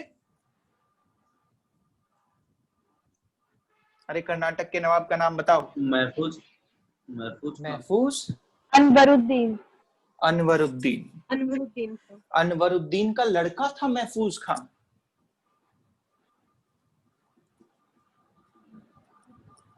ये कर्नाटक का इस समय का नवाब है। सही बच्चों, इससे पहला जो नवाब था उसका नाम था दोस्त अली, और उस दोस्त अली का दामाद जिसका नाम है चांद साहब। दिखाई दे रहा है ना बच्चों? अरे यहाँ के नहीं, चांद साहब दिख रहा है कि नहीं तुम लोगों को? जी सर। देखो सर खाली चांद दिख रहा है। कोई नहीं साहब, आप अपने आप जोड़ लो। चांद सर ये दिखाई दे रहा है चांद घर में साहब, बैठ सर के? ये अनवरुद्दीन का बोल सर बोल। कुछ था। नहीं, सबसे पहले कर्नाटक में बैठा था बच्चों दोस्त अली। ये राजा था दोस्त अली कर्नाटक का, ठीक है। जी इसकी सर। एक लड़की थी, इसने शादी करवा दी उस लड़की की, और इसका दामाद बना चांद साहब, जी सर। ठीक है। अब दोस्त अली मर गया। दोस्त अली मरने के बाद इसका सेनापति अनवरुद्दीन गद्दी पर बैठ गया, ठीक है। चांद जी साहब सर। कहने लगा मैं गद्दी पर बैठूंगा क्योंकि मैं दामाद हूं, मेरे ससुर की डेथ हुई है। ये कहने लगा मैं ही गद्दी पर बैठूंगा क्योंकि मैं सेनापति हूं, मैं वैलिड हूं, मैं ही गद्दी पर बैठूंगा। इसलिए लड़ाई हो रही थी, ठीक है। चलो खैर आगे देखो आप लोग। यहां पर आप देख रहे होंगे कि दो हॉट पॉइंट बने हुए हैं भारत में, एक तो हैदराबाद बना हुआ है और एक कर्नाटक बना हुआ है। इन दोनों में आप लोग देख रहे होंगे कि हैदराबाद में भी और कर्नाटक में भी बैटल ऑफ सक्सेसर्स हो रहे हैं। बोलो यस कि नो? यस अरे बोलो बच्चों। जी सर। जी सर। और आप लोगों ने कहानी तो सुनी होगी बचपन में, मैंने तो खूब सुनी थी, आप लोगों ने भी सुनी होगी कि यूनिटी हमारी स्ट्रेंथ होती है ना। वो एक बूढ़ा बाबा लेटा रहता है, उसके 4 लड़के होते हैं, वो आपस में लड़ते झगड़ते रहते हैं, तो वो उनको बुलाता है और कहता है कि वहां से एक लकड़ी का गट्ठा लो, उसमें से एक एक लकड़ी तोड़ो। तो सब तोड़ देते हैं। फिर वो कहता है इन सबको आपस में मिला लो और फिर तोड़ो, तो कोई नहीं तोड़ पाता है ना। तो हमारे से टीचर पूछते थे कि बताओ बच्चों इससे क्या शिक्षा मिलती है। तो बताओ बच्चों, मैं भी तुमसे पूछता हूँ इससे क्या शिक्षा मिलती है? सबको साथ रख के चलना चाहिए सर। इससे हमको ये शिक्षा मिलती है बच्चों की यूनिटी में स्ट्रेंथ है, परंतु हैदराबाद में यूनिटी नहीं दिखाई जा रही। ऐसे ही कर्नाटक में भी यूनिटी नहीं दिखाई जा रही, सही। और भारत इस समय पर एक ऐसी जगह है जहां पर भारत वाले ही नहीं रहते केवल, यहाँ पर ब्रिटिश ईस्ट इंडिया कंपनी अर्थात इंग्लैंड के लोग भी रहते हैं और फ्रेंच ईस्ट इंडिया कंपनी यानी कि फ्रांस के लोग भी रहते हैं। बोलो यस कि नो? Yes sir. तो वे इसका लाभ उठाएंगे कि नहीं उठाएंगे? तो बिल्कुल उठाएंगे बच्चों। अब जरा ध्यान से सुनना। हैदराबाद में नासिर जंग का समर्थन कर दिया ब्रिटिश ईस्ट इंडिया कंपनी ने। इसने कहा कि भाई तुम हैदराबाद की गद्दी पर बैठोगे, है ना। और ब्रिटिश के बिल्कुल विमुख कौन थी, यानी कि अपोजिट कौन थी? फ्रांस। यहां पर मुजफ्फर जंग को कह दिया कि तुम हैदराबाद की गद्दी पर बैठोगे, उसका नाम था फ्रेंच ईस्ट इंडिया कंपनी, सही। ऐसे ही कर्नाटक में अनवरुद्दीन के समर्थन में आ गई British east India company. British east India company ने कहा कि अनवरुद्दीन तुम कर्नाटक की गद्दी पर बैठे रहो। और चांद साहब के समर्थन में कौन आ जाएगी बच्चों? French East India company. French East India company ने कहा कि चांद साहब तुम कर्नाटक की गद्दी पर बैठो। अब बताओ, हैदराबाद और कर्नाटक में ना चाहते हुए भी तो ब्रिटिश और फ्रांस के बीच में आपस में संघर्ष हो गए कि नहीं हो गए? जी सर। सही। फ्रांस का गवर्नर अभी तुम लोग को पता, बड़ा खतरनाक है। क्या नाम है उसका? डुप्ले। लॉर्ड डुप्ले,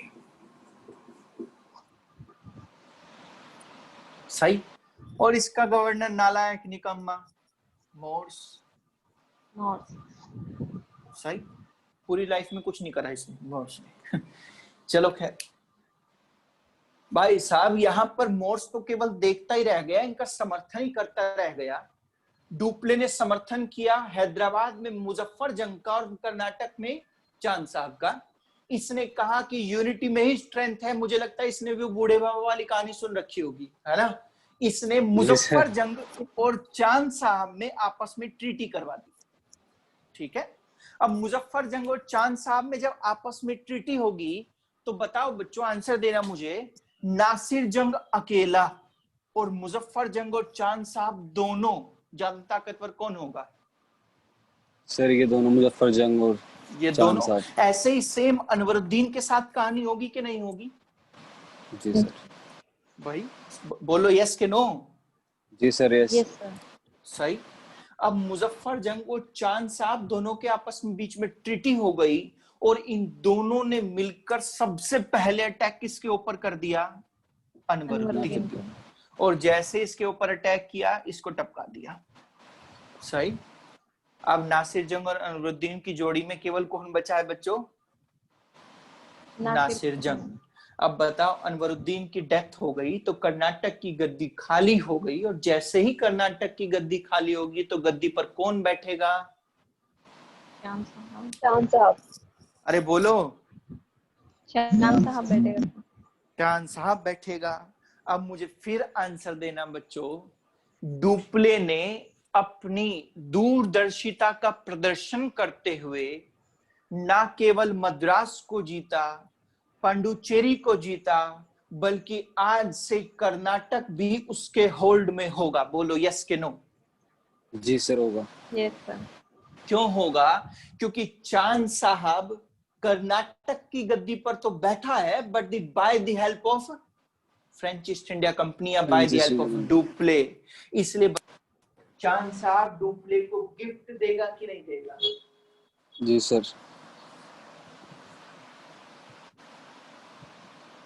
आ जा रही है तो बताओ बच्चों, चांद साहब गिफ्ट देगा कि नहीं देगा इसको? जी सर देगा। Yes sir. बिल्कुल देगा। तो इस चांद साहब ने क्या काम किया? डुप्ले को पांडुचेरी के निकट जितना भी क्षेत्र था वो सारा का सारा गिफ्ट कर दिया। इसको कहा कि तुम लोग यहाँ पे कुछ भी करो, मुझे कोई मतलब नहीं है, ठीक है। लेकिन अंग्रेज के पास अभी नासिर जंग था। अंग्रेजों ने क्या काम किया? नासिर जंग की एक सेना को तैयार किया और हमला कर दिया। किसके ऊपर? चांद साहब के ऊपर। ठीक है, नासिर जंग की एक सेना को तैयार किया गया और हमला कर दिया गया चांद साहब के ऊपर। लेकिन डुप्ले भाई साहब बड़ा चालू इंसान है। देखो सुनो, ये था कर्नाटक का किला, ठीक है। इसके चारों ओर नासिर जंग की सेना खड़ी हुई है। इसके पीछे ब्रिटिश ईस्ट इंडिया कंपनी की सेना खड़ी हुई है। अंदर फंसा हुआ है चांद साहब और अंदर ही बैठा हुआ है डुप्ले। समझ रहे हो? ये डुप्ले बाहर आया, नासिर जंग की सेना के अधिकारियों को मिला और मिलकर कहने लगा कि ऐसा करो, तुम लोग हमारी साइड आ जाओ, हम तुम्हें पैसा ज्यादा देंगे। तुम लोग यहाँ क्या कर रहे हो? कुछ भी नहीं तो कर रहे हो। तुम लोग यहाँ पर हाथ में भाला लिए खड़े हो, हम तुमको हाथ में तलवार लेकर लड़वाएंगे और पैसा डबल देंगे। तुम्हारे घर परिवार, बाल बच्चे, पति पत्नी सब खुश रहोगे। सही। इसलिए नासिर जंग की सेना के कुछ अधिकारी छोड़कर कहां चले गए? डुप्ले की सेना में डुप्ले के पास। अब बताओ, नासिर जंग कमजोर हो गया कि नहीं हो गया? जी सर हो गया।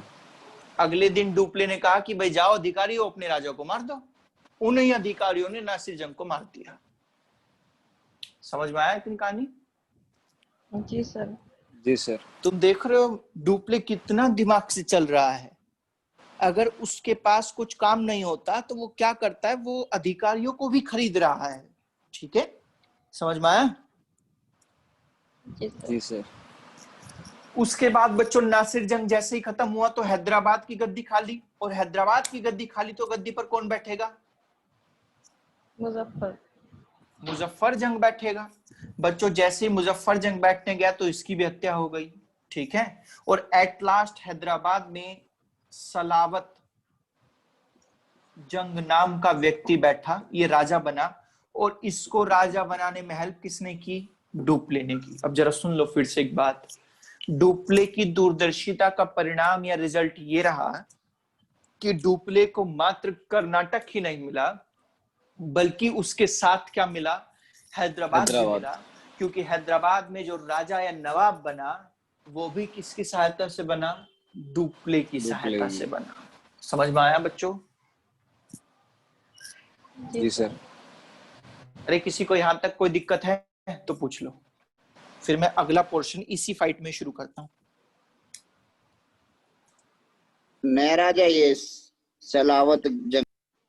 सलावत जंग मुजफ्फर जंग का भाई है। सर ये मुजफ्फर जंग कैसे मरा? सैनिकों से मरवा दिया इसको। किसने सर? अरे जब इतना ज्यादा वहां पर नासिर जंग की सेना के अधिकारियों को खरीदा जा रहा है तो जाहिर सी बात है मुजफ्फर जंग की सेना के अधिकारियों को नहीं खरीदा जा सकता क्या? अच्छा सर। ठीक है। जी सर। बच्चों किसी को यहाँ तक कोई क्वेश्चन पूछना है? बहुत सारे। उतार लो इसको यहाँ तक फटाफट जल्दी से। लिख लो कौन कौन कहाँ कहाँ था। ये 1751 से पहले की कहानी बता रहा हूँ तुम लोगों को मैं। अभी 1751 से हम लोग शुरू करेंगे कहानी को। अच्छा सर,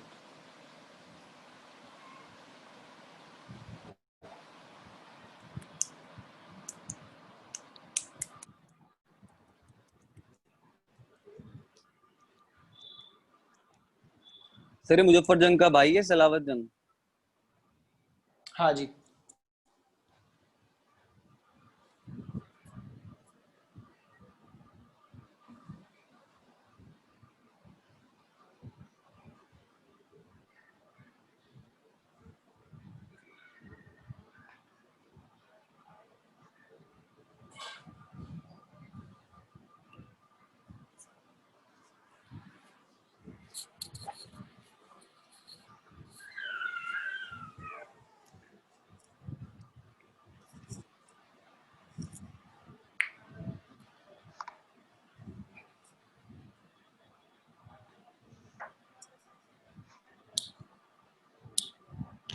सर ये नासिर जंग और मुजफ्फर जंग भाई भाई थे क्या आपस में?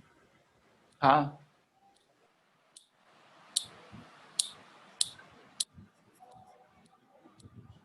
बच्चों अपने आप को म्यूट कर लो। सर इसमें सेकंड कर्नाटक युद्ध में तो डुप्ले की हार हुई है ना? क्यों, कैसे? अभी तक तो मेरी कहानी के हिसाब से डुप्ले जीत रहा है कि नहीं बच्चों? जी सर।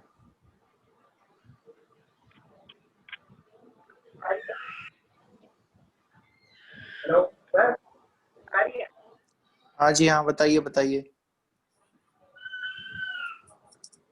हाँ बेटा राम बोलो। क्लास लीव करने के लिए कह रहा है सर। हाँ कोई नहीं बेटा, कर लो आप, अगर आपको नेट की प्रॉब्लम हो तो मैं आपको वो कर दूंगा। हाँ हाँ कोई नहीं, मैं आपको वीडियो सेंड कर दूंगा बाद में, ठीक है? कर लो आप।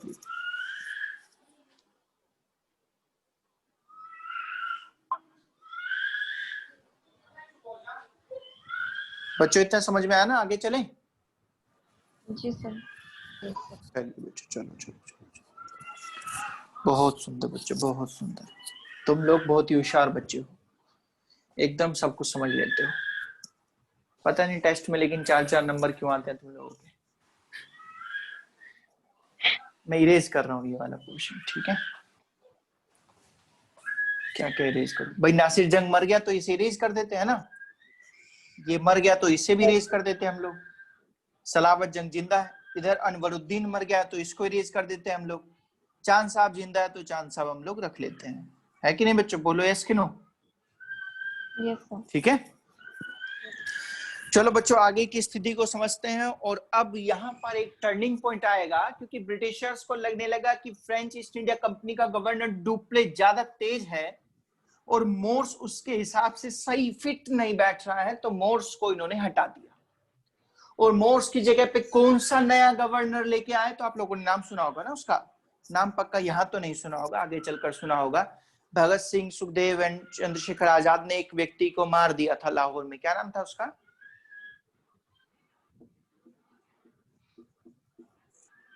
अरे ये भी नहीं पता क्या तुम लोगों को? सैंडर्स। तुम लोगों को कुछ नहीं पता बच्चों, एकदम नालायक हो। तो बच्चों आज से यहाँ पर ब्रिटिश ईस्ट इंडिया कंपनी का एक नया गवर्नर आया, मोर्स को हटाकर किसको लगा दिया गया? सैंडर्स को लगा दिया गया, ठीक है? अब सैंडर्स के साथ क्लाइव भी कार्य कर रहा था। इस क्लाइव के बारे में आप लोगों को आगे बताऊंगा, बंगाल के टाइम में बताऊंगा क्लाइव कैसे आया भारत में, कैसे नहीं। यहाँ पर इसके साथ क्लाइव भी काम कर रहा था, ठीक है? तो सैंडर्स ने एक योजना बनाई, क्यों ना ऐसा करते हैं हम लोग कि हम लोग त्रिचपल्ली पर अटैक करते हैं। त्रिचनापल्ली, ठीक है? सैंडर्स ने योजना बनाई कि हम लोग ऐसा करते हैं, त्रिचनापल्ली पर अटैक कर देते हैं। तो सैंडर्स ने क्या काम किया? अपनी सेना को त्रिचनापल्ली की ओर भेज दिया। तभी क्लाइव ने सैंडर्स को एडवाइस दिया कि आप त्रिचनापल्ली पर तो रहिए ही, साथ में कर्नाटक की राजधानी आर्कटक पर अटैक कर दीजिए। अब देखो कर्नाटक की कैपिटल पर अटैक करना है, ठीक है। तो सैंडर्स ने ये काम किसको दे दिया? क्लाइव को दे दिया और बोला कि तुम ही जाओ और तुम ही अटैक कर लो। तो क्लाइव ने बच्चों क्या काम किया? कर्नाटक की कैपिटल किस पर अटैक कर दिया? आर्किट पर अटैक कर दिया, ठीक है। यहां पे क्लाइव घेरा डालकर बैठा हुआ है। इधर जरा बताओ, यहां पर जब आर्किटेक्ट कर्नाटक की राजधानी थी और कर्नाटक का नवाब था कौन बच्चों? बोलो बोलो। चांद साहब। चांद साहब। तो जाहिर सी बात है चांद साहब अपनी कैपिटल को बचाने के लिए किसी ना किसी को भेजेगा कि नहीं भेजेगा? अरे बोलो सर। जी सही? सर, जी सर। इसने क्या काम किया?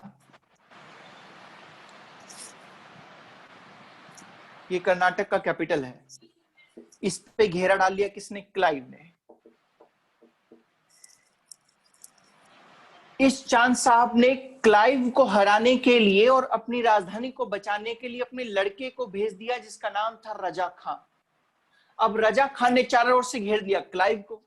अब बताओ क्लाइव जो पहले दिन तक बढ़िया पोजीशन में था, अब उसकी स्थिति खराब हो गई कि नहीं हो गई? बोलो यस कि no? Yes sir. Yes sir. लेकिन इसी समय सैंडर्स ने क्लाइव को बचाने के लिए बैकअप भेज दिया और यहां पर और सेना आई जिसने रजा खां को चारों ओर से घेर लिया और रजा खां को मजबूरी वश पीछे हटना पड़ा और कर्नाटक की राजधानी आर्किट पर आज से किसका अधिकार हो गया बच्चों? ब्रिटिश ईस्ट इंडिया कंपनी का अधिकार हो गया। बोलो यस कि नो? यहां तक हुआ? ठीक है। जी सर। अभी आप देख रहे होंगे कि इससे पहले 1751 में त्रिचनापल्ली में लड़ाई शुरू हो चली थी और त्रिचनापल्ली में बच्चों एक तरफ था चांद साहब और दूसरी तरफ था ब्रिटिश ईस्ट इंडिया कंपनी का गवर्नर सैंडर्स। बोलो यस कि नो? Yes sir.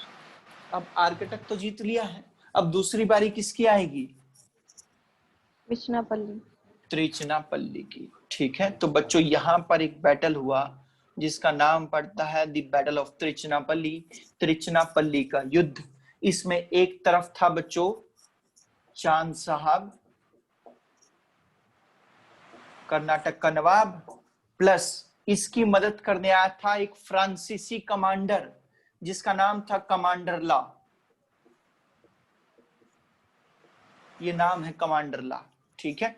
और दूसरी तरफ यहां पर लड़ने के लिए आया था क्लाइव और क्लाइव की मदद करने के लिए आया था बच्चों मेजर लॉरेंस,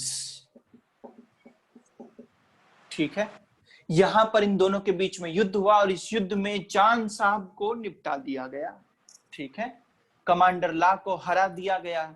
इसका मतलब फ्रेंच ईस्ट इंडिया कंपनी हार गई और चांद साहब हार गए और इसमें कौन जीत गया बच्चों? ब्रिटिश ईस्ट इंडिया कंपनी जीत गई। बोलो यस कि नो? यस। बच्चों यहीं से ही भारतीय इतिहास और फ्रेंच ईस्ट इंडिया कंपनी के सितारे डूब गए, क्योंकि जैसे ही कर्नाटक इनके हाथ से गया तो ये खबर जो है, ये वाली जो कर्नाटक हमारे यहाँ से चला गया है, ये खबर फ्रेंच अधिकारियों को लग गई। और जैसे ये खबर फ्रेंच अधिकारियों को लगी तो इन्होंने कहा कि बेटा ऐसा करो डुप्ले कि आप अपना बोरिया बिस्तरा उठाओ और भारत वापस आ जाओ। क्या तुम लोग इधर से उधर खरीदने में लगे हुए, युद्ध करते चले जा रहे हो, इतना तो प्रॉफिट नहीं हो रहा जितना युद्ध में तुम नुकसान करवा दे रहे हो, इसलिए तुम वापस कहाँ आ जाओ? फ्रांस आ जाओ। बताओ डुप्ले का ट्रांसफर कर दिया गया कि नहीं कर दिया गया? कर दिया सर। और डुप्ले की जगह पर एक नया फ्रेंच गवर्नर आया जिसका नाम था गोडह्यू।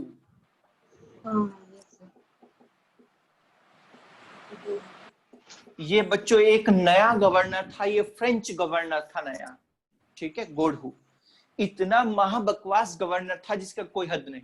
मैंने आपको क्या कहा, जिस दिन डुप्ले का ट्रांसफर हुआ उस दिन फ्रेंच ईस्ट इंडिया कंपनी के अंधेरे भविष्य पर मोहर लग गई कि आज से भारत पर वर्चस्व मात्र एक कंपनी का होगा जिसका नाम होगा, बोलो, British east India company. British east India company, ना कि फ्रेंच ईस्ट इंडिया कंपनी। अब आपने देखा, आपने एक बात नोट की होगी, चाहे वो फर्स्ट कर्नेटिक वॉर हो चाहे वो सेकंड कर्नेटिक वॉर हो, दोनों युद्धों में जब तक डुप्ले रहा तब तक वर्चस्व किसका रहा? क्या ब्रिटिश का रहा कि फ्रेंच का रहा? फ्रेंच का सर। फ्रेंच का रहा कि नहीं रहा? इसका मतलब डुप्ले में कुछ तो बात थी, है ना। लेकिन जब बच्चों गोडह्यू आया तो इसने कहा भाई देखो मैं तो युद्ध वुद्ध कुछ कर नहीं रहा, क्योंकि अगर मैं भी युद्ध करूंगा तो मेरा भी ट्रांसफर हो जाएगा, इसलिए ऐसा करते हैं संधि कर लेते हैं। और इसी संधि को क्या कहा गया, क्योंकि गोड़हू फैक्ट्री में बैठा हुआ था पांडुचेरी की, इसलिए यहाँ पर इस संधि का क्या नाम पड़ता है, पांडुचेरी की संधि, ट्रीटी ऑफ पांडुचेरी। ठीक है, इस संधि में क्या क्या कहा गया सुनो। इस संधि में गोड़हू ने रिक्वेस्ट किया कि भैया ऐसा है, अगर हमने तुम्हारे कुछ इलाके जीते और तुमने हमारे इलाके कुछ जीते हो तो वो एक दूसरे को वापस कर देते हैं। ठीक है, तो पहला, जितने भी इलाके जीते हैं वापस कर देते हैं। दूसरा, ऐसा करते हैं कि ये भारतीयों का आंतरिक मामला है, इंटरनल मैटर है तो भारतीयों का, कि वे सक्सेसर का युद्ध लड़ते हैं नहीं लड़ते हैं, क्या करते हैं क्या नहीं करते। तो आज से हम दोनों कंपनियां भारत के इंटरनल मैटर में इंटरफेयर नहीं करेगी। ठीक है, और साथ ही साथ में जो ये पांडुचेरी की हम लोग ट्रीटी कर रहे हैं, अगर इंग्लैंड की सरकार और फ्रांस की सरकार दोनों के दोनों गवर्नमेंट इस पे सिग्नेचर कर देती है तो आज से ये ट्रीटी परमानेंट ट्रीटी बन जाएगी। ठीक है, लेकिन खैर इस पे साइन वाइन हो नहीं पाए, क्योंकि ये 1755 में हुई थी the treaty of Pondicherry, Pondicherry की संधि। और उसी समय बच्चों सप्तवर्षीय युद्ध शुरू हो जाएंगे यूरोप में, मतलब 7 ईयर के बैटल शुरू हो जाएंगे यूरोप में, और जिसमें फिर से फ्रांस और इंग्लैंड एक दूसरे के आमने सामने आएंगे, तो जिससे पांडुचेरी की संधि जो है ये बेकार हो जाएगी। ठीक है, यहां तक भी लिखो।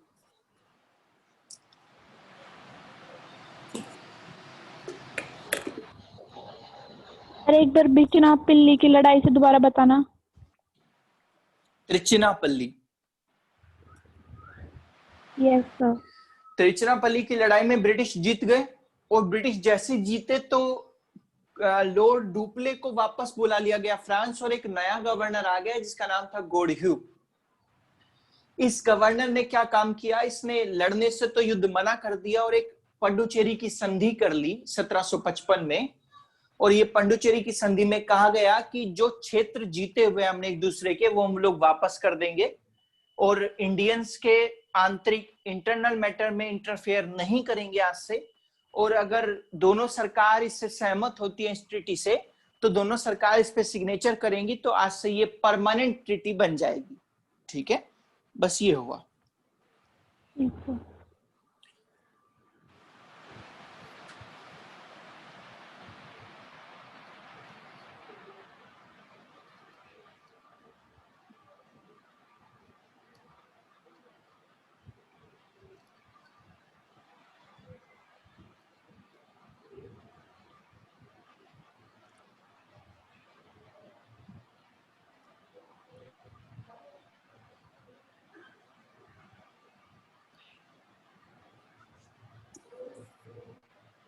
सर त्रिचिनापल्ली के बाद समझ नहीं आया।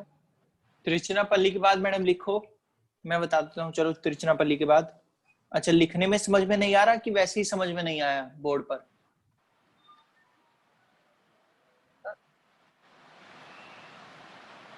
लिखने में समझ में नहीं आ रहा कि कैसे लिखें, या फिर आप लोगों को मतलब थ्योरी समझ में नहीं है कि क्या हुआ उसके बाद? ये वीडियो मुझे लिखने में सर वहां तक समझ आ गया था कि रजा खान को मतलब मार दिया था, लेकिन त्रिचिनापल्ली के बाद समझ में नहीं आ रहा था। बोर्ड पर ना बहुत ज्यादा होश पोश सा हो गया। अच्छा अच्छा, दोबारा सुनो। त्रिचिनापल्ली का युद्ध कौन जीता है तो पता चला ना आपको, या ये भी नहीं पता अभी? Sir Clive, British east India company. जिससे क्वेश्चन किया उससे पूछ रहा हूँ बेटा। त्रिचिनापल्ली में कौन जीता ये तो पता होगा आपको? Yes sir, yes sir. चलो, त्रिचिनापल्ली जैसे ही ब्रिटिश ईस्ट इंडिया जीती, कर्नाटक पूरा जीत गई ब्रिटिश ईस्ट इंडिया कंपनी, क्योंकि कर्नाटक की कैपिटल को पहले से वे जीत रखे हैं, और कर्नाटक के नवाब को, चांद साहब को इन्होंने त्रिचिनापल्ली में हरा दिया, है ना। इसका मतलब पूरा कर्नाटक कौन जीत गया, तो ब्रिटिश ईस्ट इंडिया कंपनी जीत गई। उससे पहले आपने देखा होगा कि कर्नाटक में राजा जो बन बैठा था, नवाब जो बन बैठा था, वो था फ्रेंच ईस्ट इंडिया कंपनी का नवाब, लेकिन अब कर्नाटक का नवाब ब्रिटिश ईस्ट इंडिया कंपनी का नवाब है। सही? तो मैं आपसे क्वेश्चन पूछता हूं कि इस समय कर्नाटक जो है त्रिचिनापल्ली के युद्ध के बाद किसके हाथों से निकल गया, फ्रेंच के हाथों से निकल गया, ब्रिटिश के हाथों से निकल गया? फ्रेंच के हाथों से निकल गया। अब ये एक बड़ा नुकसान था फ्रेंच ईस्ट इंडिया कंपनी के लिए, इसलिए वहां की सरकार ने डुप्ले, जो इस समय तक यहाँ का गवर्नर था फ्रेंच का, उसका ट्रांसफर वापस वहीं पे ही फ्रांस करा दिया। ठीक है, तो अब डुप्ले तो चला गया, अब डुप्ले की जगह कोई नया गवर्नर आएगा फ्रेंच ईस्ट इंडिया कंपनी का। बोलो यस या नो? Yes sir. सही। तो यहां पर डुप्ले की जगह एक नया गवर्नर आया जिसका नाम था गोडव्यू। सही। ये डुप्ले की जगह पर फ्रेंच ईस्ट इंडिया कंपनी का न्यू गवर्नर है, और इसने आकर भारत में अंग्रेजों के साथ एक संधि कर ली, ट्रीटी कर ली, जिसको ट्रीटी ऑफ पंडुचेरी कहते हैं, पंडुचेरी की संधि कहते हैं, 1755 में हुई है। इस ट्रीटी में क्या कहा गया? इस ट्रीटी में यह कहा गया कि हम लोग आज से इंडियंस के इंटरनल मामलों में इंटरफेयर नहीं करेंगे, पहली बात। दूसरी बात, हमने अगर एक दूसरे के क्षेत्रों को जीता होगा तो हम लोग उसको वापस लौटा देंगे। मतलब अगर ब्रिटिश ईस्ट इंडिया कंपनी के फ्रेंच ईस्ट इंडिया कंपनी के क्षेत्रों को जीता होगा तो वापस कर देगी, और अगर फ्रेंच ईस्ट इंडिया कंपनी ने ब्रिटिश ईस्ट इंडिया कंपनी के क्षेत्र को जीता होगा तो वो वापस कर देगी। ठीक है। और अगर दोनों सरकार चाहें, फ्रांस की भी और इंग्लैंड की भी, दोनों गवर्नमेंट चाहें, तो इस ट्रीटी को पीसफुल ट्रीटी के रूप में देखा जाएगा और परमानेंट ट्रीटी बना दी जाएगी, यानी कि आज के बाद हम लोग कभी नहीं लड़ेंगे। समझ में आया?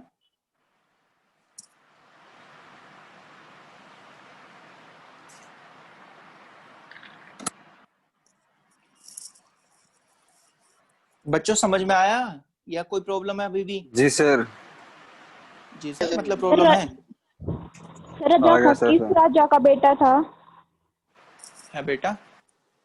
सर रजा खां किस राजा का बेटा था? ये रजा खां किसका होगा? रजा खां किसको बचाने के लिए आ रहा था? चांद साहब को, तो चांद साहब का होगा। ये सवाल पूछा किसने था? मतलब त्रिचनापल्ली के बाद समझ में नहीं आ रहा, किसने पूछा था क्वेश्चन?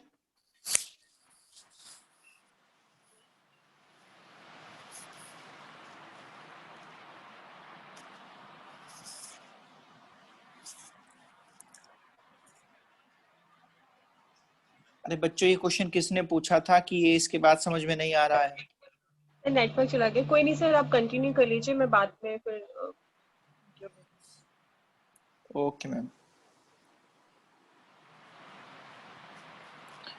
बच्चों चलो अब हम आगे चलते हैं और थर्ड कर्नाटिक वॉर देखते हैं। लास्ट है बस ये, कर्नाटक का युद्ध अंतिम पायदान पे पहुंच चुका है। 1752 में हुआ था ना सर? क्या क्या क्या? कृष्णापल्ली का जो युद्ध हुआ था, हमारा बैटल जो हुआ था 1751, 1751 में स्टार्ट हो जाता है। 51 में सर? हाँ ओके ठीक है। आओ बच्चों तीसरा युद्ध देखते हैं। इसमें ज्यादा कुछ नहीं लिखना मुझे, बड़ा आसान से, बहुत छोटा सा है, कोई ज्यादा बड़ी बात नहीं।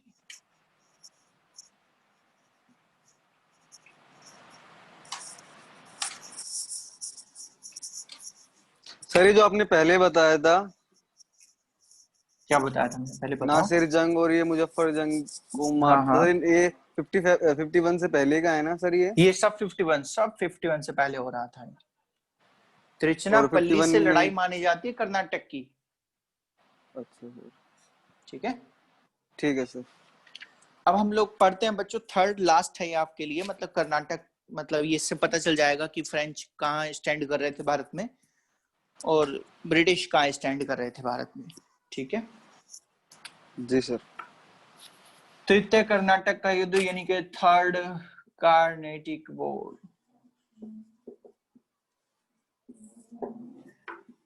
सत्रह सौ 58 से शुरू होकर 56 और 63 तक जाती है, 1763 तक तृतीय कर्नाटक का युद्ध शुरू होगा बच्चों। ठीक है, सुनो अब इसमें।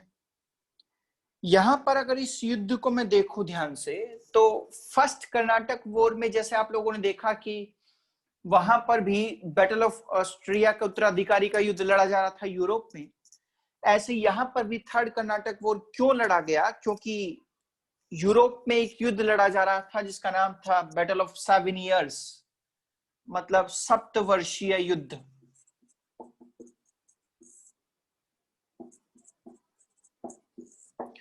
सेवन ईयर बैटल, 7 साल ये युद्ध चला। 1756 से लेकर 1756 से 7 साल बढ़ा लो, 4 और 3 1763, ठीक है। ये युद्ध यूरोप में हो रहा था। कौन कौन सी 2 देशों के बीच में? तो सेम वही फ्रांस और इंग्लैंड के बीच में हो रहा था। तो जरा बताओ, यहां पर अगर यूरोप में युद्ध लड़ेंगे तो भारत में लड़ेंगे कि नहीं लड़ेंगे? बोलो बच्चों।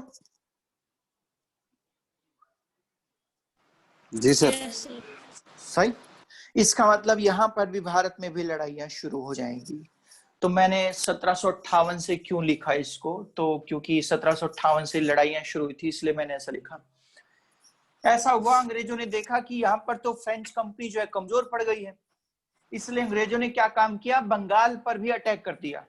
और बंगाल पर अटैक करके उनकी एक कॉलोनी थी, या फिर मैं कहूं उनकी एक फैक्ट्री थी फ्रांस की, जिसका नाम था चंद्रनगर।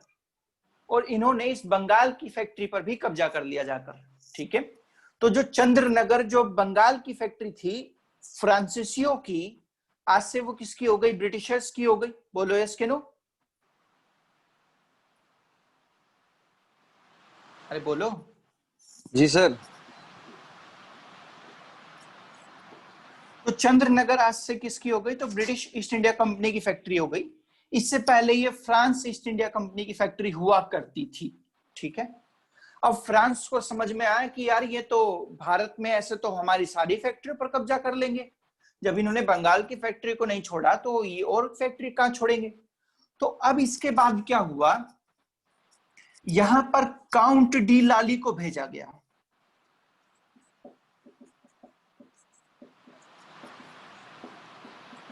और ये अप्रैल 1758 में आया ना भारत में, ठीक है।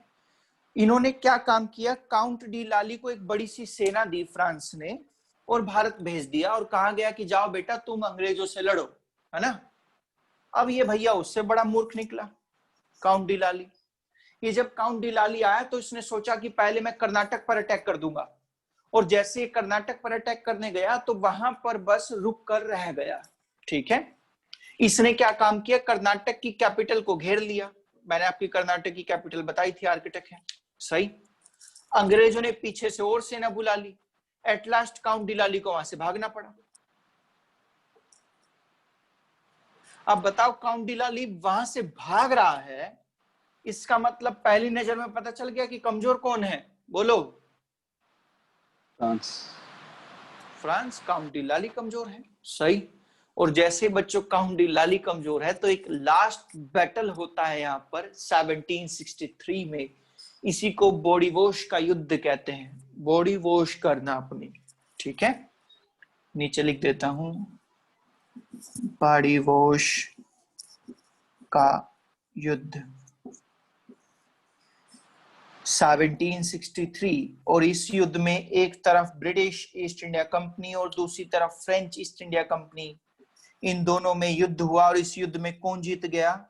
ब्रिटिश जीत गए। और कौन हार गया? फ्रेंच ईस्ट इंडिया कंपनी पूरी तरह से हार गई, ठीक है। और जैसे ये हारी तो यहां पर इनके साथ संधि हुई, और इस संधि में ब्रिटिशर्स ने देखो क्या शर्त रखा, ध्यान से सुनना। इन्होंने शर्त रखा कि आज से तुम लोग भारत की राजनीतिक स्थिति में हस्तक्षेप नहीं करोगे, केवल और केवल तुम लोग ट्रेड करने आए थे, ट्रेड तक ही अपना सारी चीज सीमित रखोगे, ठीक है। अब बताओ, भारत की राजनीतिक स्थिति में फेर बदल करने का अधिकार किससे छीन लिया गया? फ्रांस से। और ये बॉडी वॉश का युद्ध सभी कंपनियों को बता रहा था कि भारत में आज से आगे आने वाले टाइम किस कंपनी का वर्चस्व होगा उस टाइम में? ब्रिटिश का। समझ में आया तुम लोगों को बच्चों? जी सर।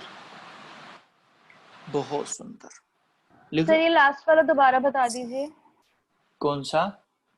सर ये बॉडी वॉश का युद्ध। बॉडी वॉश का जो बैटल हुआ वो हुआ ब्रिटिश ईस्ट इंडिया कंपनी और फ्रेंच ईस्ट इंडिया कंपनी, यानी मैं कहूं ब्रिटिश आर्मी और फ्रेंच आर्मी के बीच में।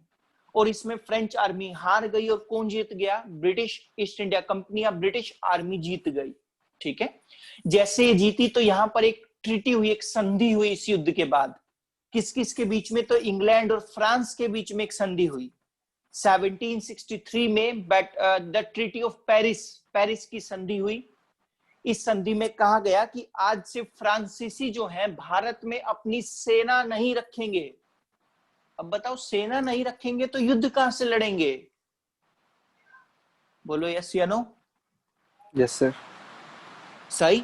और साथ ही साथ में इनको कहा गया कि आप लोग केवल ट्रेड करेंगे, राजनीतिक स्थिति में हस्तक्षेप नहीं करेंगे। ये हुआ इसके बाद। सर वो ट्रीटी का नाम दोबारा बता दीजिए। The treaty of Paris, Paris की संधि। अब बच्चों मैंने तुम लोगों को ये पूरा पढ़ा दिया, देखो थर्ड कर्नाटिक वॉर तक पढ़ा दिया। इसमें तुम लोगों को सबसे बढ़िया पर्सन कौन सा दिखाई दिया, जो तुम लोगों को दिल को, जिसको तुम लोगों को लगा होगी वाह भाई वाह कितना बढ़िया पर्सन है, इसकी पॉलिसी बहुत बढ़िया है? ऐसा कौन लगा तुम लोगों को? डुप्ले लगा। बहुत सुंदर। तो अब मुझे आप लोगों को जिन्होंने भी कहा मुझे डुप्ले पसंद आया, तो उसकी कुछ अच्छाइयां बताओ, तुम लोग को क्या पसंद आया डुप्ले में? सर वो सिचुएशन के अकॉर्डिंग अपने आप को कमजोर नहीं पड़ने देता था, उसको सिचुएशन को अपने अकॉर्डिंग चेंज कर दिया करता था, हैंडल कर लिया सर सिचुएशन को। नहीं जाता था, प्लानिंग करके चलता था। सर उसके पास बैकअप ऑप्शन रहता था हमेशा कि ये काम ऐसे नहीं होगा तो मैं इस तरह कर लूंगा। सर वो पॉजिटिव थिंकिंग के साथ साथ नेगेटिव को भी लेके चलता था कि अगर ऐसा ना हो कि ऐसा हुआ तो मुझे क्या करना चाहिए। बहुत सुंदर बच्चों, एक का भी जवाब सही नहीं था।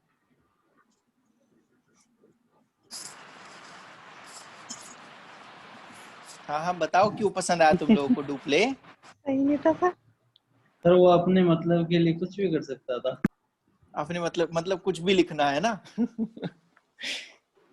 जो चीज है भी नहीं वो भी लिख दोगे तुम लोग कहीं ना कहीं। सर कोई और ऑप्शन नहीं था तो यही सही है। अच्छा, और कोई ऑप्शन नहीं तो ये लिख डालो, है ना। सर लॉर्ड डुप्ले की जो दूरदर्शिता थी वो बहुत अच्छी थी। हाँ पहला पॉइंट बहुत सुंदर, एक तो आया। चलो सर दूसरा पॉइंट ये था कि लॉर्ड डुप्ले जो सारी चीजें को देख करके उसके बाद वो अपनी रणनीति को अपना करके और अपने सैनिकों को वेल ट्रेन रखता था और साथ में दूसरे सैनिकों को खरीदने की कोशिश करता था, जिससे कि वो उनको लालच दे करके वो उसके साथ मिल करके बैटल को जीत सके। अच्छा चलो देखो बच्चों, अब मैं तुम लोग को केवल बता रहा हूँ, लिखना तुम लोग को है नहीं ये बातें, ठीक है। तुम लोग आगे कभी कोई बड़े एग्जाम देने जाओगे तो वहां तुम लोग को शायद काम आ जाए, लेकिन तुम्हारे छोटे एग्जाम के लिए कोई काम आने वाली बातें नहीं बता रहा हूँ, फिर भी सुन लो बात को, ठीक है। सबसे पहले मैं चर्चा करूंगा कि फ्रांसीसी कंपनी हारी क्यों। उसके बहुत सारे रीजन है बच्चों, फ्रांसीसी कंपनी क्यों हारी। सबसे पहले तुम लोग को दिख ही रहा होगा कि जैसे डुप्ले का ट्रांसफर हुआ तो कंपनी पतन की ओर चली गई। बोलो यस कि नो? Yes sir. ये तुम लोगों को 3 युद्धों में देखा होगा कि डुप्ले जब तक था तो तब तक तो फ्रांसीसी कंपनी थोड़ी अच्छी स्थिति में थी, परंतु जैसे डुप्ले का ट्रांसफर हुआ तो फ्रांसीसी कंपनी कमजोर होती चली गई। तो पहला कारण फ्रांसीसियों का असफलता कारण भारत में क्या है बच्चों? डुप्ले का ट्रांसफर, सही। दूसरा, डुप्ले के बाद कौन आया? गोर्ड्यू आया, और गोर्ड्यू में मैंने आप लोगों को बताया था कमी थी दूरदर्शिता की। बोलो यस कि नो? सर। तो इसका मतलब दूसरा कारण ये निकला कि जो उसके बाद वाले उत्तराधिकारी आ रहे हैं डुप्ले के बाद वाले, जैसे काउंट डी लाली आ रहा है या फिर गोर्ड्यू आ रहा है, इन दोनों के अंदर दूरदर्शिता की कमी है, इस वजह से असफल हो गई फ्रांसीसी ईस्ट इंडिया कंपनी। बोलो यस कि no? Yes sir. Yes sir. दूसरा सबसे बड़ा कारण जो मैंने अभी तक आपको नहीं बताया वो था बच्चों, ब्रिटिश ईस्ट इंडिया कंपनी एक प्राइवेट कंपनी है और फ्रेंच ईस्ट इंडिया कंपनी एक सरकारी कंपनी है। अब तुम लोग मुझे आंसर देना, किसका मैनेजमेंट ज्यादा बढ़िया होगा? ब्रिटिश का। ब्रिटिश का, क्योंकि प्राइवेट कंपनी है बच्चों। इसीलिए ब्रिटिश ईस्ट इंडिया कंपनी का मैनेजमेंट ज्यादा बढ़िया था, और फ्रेंच ईस्ट इंडिया कंपनी एक सरकारी कंपनी है, इसलिए मैनेजमेंट ज्यादा बढ़िया नहीं था। समझ में आया? Yes sir. बहुत सुंदर बच्चों। दूसरा सुनो, ये तो मैंने तुम लोगों को बताया फ्रांसीसी ईस्ट इंडिया कंपनी असफल क्यों हो गई। हाँ जी हाँ, पूछो पूछो।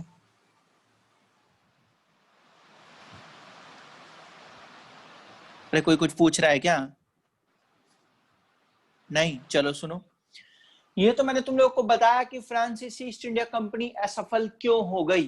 ठीक है, अब आगे सुनो कि डुप्ले कैसा व्यक्तित्व था। डुप्ले जो बच्चों गवर्नर था, सबसे पहली बड़ी बात ये थी कि वो दूरदर्शी राजा था, दूरदर्शी गवर्नर था।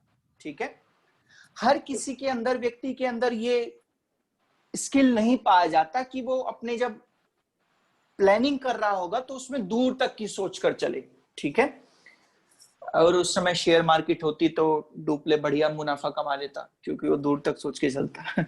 चलो खैर, तो सबसे बढ़िया बात तो ये थी कि वो दूरदर्शी था। दूसरी बड़ी बात समझो, ये बहुत पॉजिटिव था, बहुत ज्यादा ही पॉजिटिव था। सही, ये हर बात को हमेशा पॉजिटिवली लेके चलता था, कभी नेगेटिव तो सोचता ही नहीं था ये।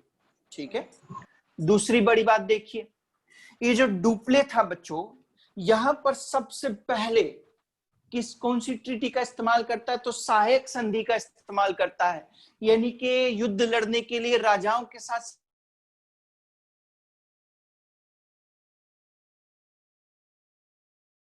संधि करता है, और उनको कहता है कि राजा। जब आपको क्वेश्चन, बच्चों म्यूट कर लो अपने आप को, जब मैं कुछ समझा रहा हूं तो बीच में क्वेश्चन क्यों पूछ रहे हो? बाद में पूछना, म्यूट करो अभी। तो यहां पर अगर आप डुप्ले को देखोगे तो डुप्ले दूसरे राजाओं के साथ ट्रीटी करता है कि आप मेरे साथ मिल जाइए, हम दोनों उससे युद्ध लड़ेंगे, और उस क्षेत्र को जीतकर वापस उस राजा को भगा देता है। ठीक है, तो सहायक संधि सबसे पहले कौन शुरुआत कर रहा है? तो डुप्ले शुरुआत कर रहा है। बोलो यस कि नो? Yes sir. तुम लोग कभी प्राइवेट कंपनी में इंटरव्यू देने गए हो? सरकारी में तो खैर क्या गए होंगे, प्राइवेट जगह पे गए हो कभी इंटरव्यू देने? Yes sir. कौन कौन गया है? कौन कौन गया है, नाम बताओ। हाँ जी, एकता जी, आपसे क्वेश्चन पूछा गया होगा या नहीं पूछा गया तो हम पूछेंगे। तो आपसे पूछा गया होगा कि आप 5 खूबियां बताइए अपने अंदर, है ना? सर। तो खूबियां तो हर कोई बता सकता है कि सर मैं हार्ड वर्किंग हूँ, अच्छा मुझे म्यूजिक आता है, कुकिंग आती है, ये आता है, वो आता है। तो खूबियां तो कितनी सारी होती है हमारे अंदर, लेकिन वो पूछते हैं कि आप अपनी 5 कमियां बताइए। अब वहां फंस जाते हैं हम लोग, है ना, बहुत ज्यादा कि हमारे अंदर कमी क्या है। सर। कमियां भी मेरे पॉजिटिव अंदर तो कोई वे कमी भी नहीं। बतानी पड़ेंगी। हाँ, कमियां भी ऐसी बतानी पड़ेंगी जिनको आप रिकवर कर सको, ऐसी कमी नहीं जिसको आप कभी रिकवर ही नहीं कर सकते, है ना? Yes sir. तो आपसे बहुत, हमारे यहाँ पे बेसिकली आता है क्वेश्चन, आपके यहाँ तो क्या आएगा? हमारे यहाँ पे क्वेश्चन आता है कि डुप्ले के अंदर क्या कमियां थी, उनके बारे में चर्चा करो। अब आओ उनके बारे में चर्चा करते हैं हम लोग।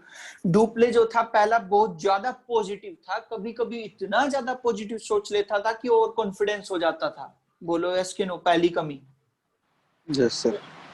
दूसरी कमी सुनो, मैं आप लोगों को बता चुका हूं क्लास में।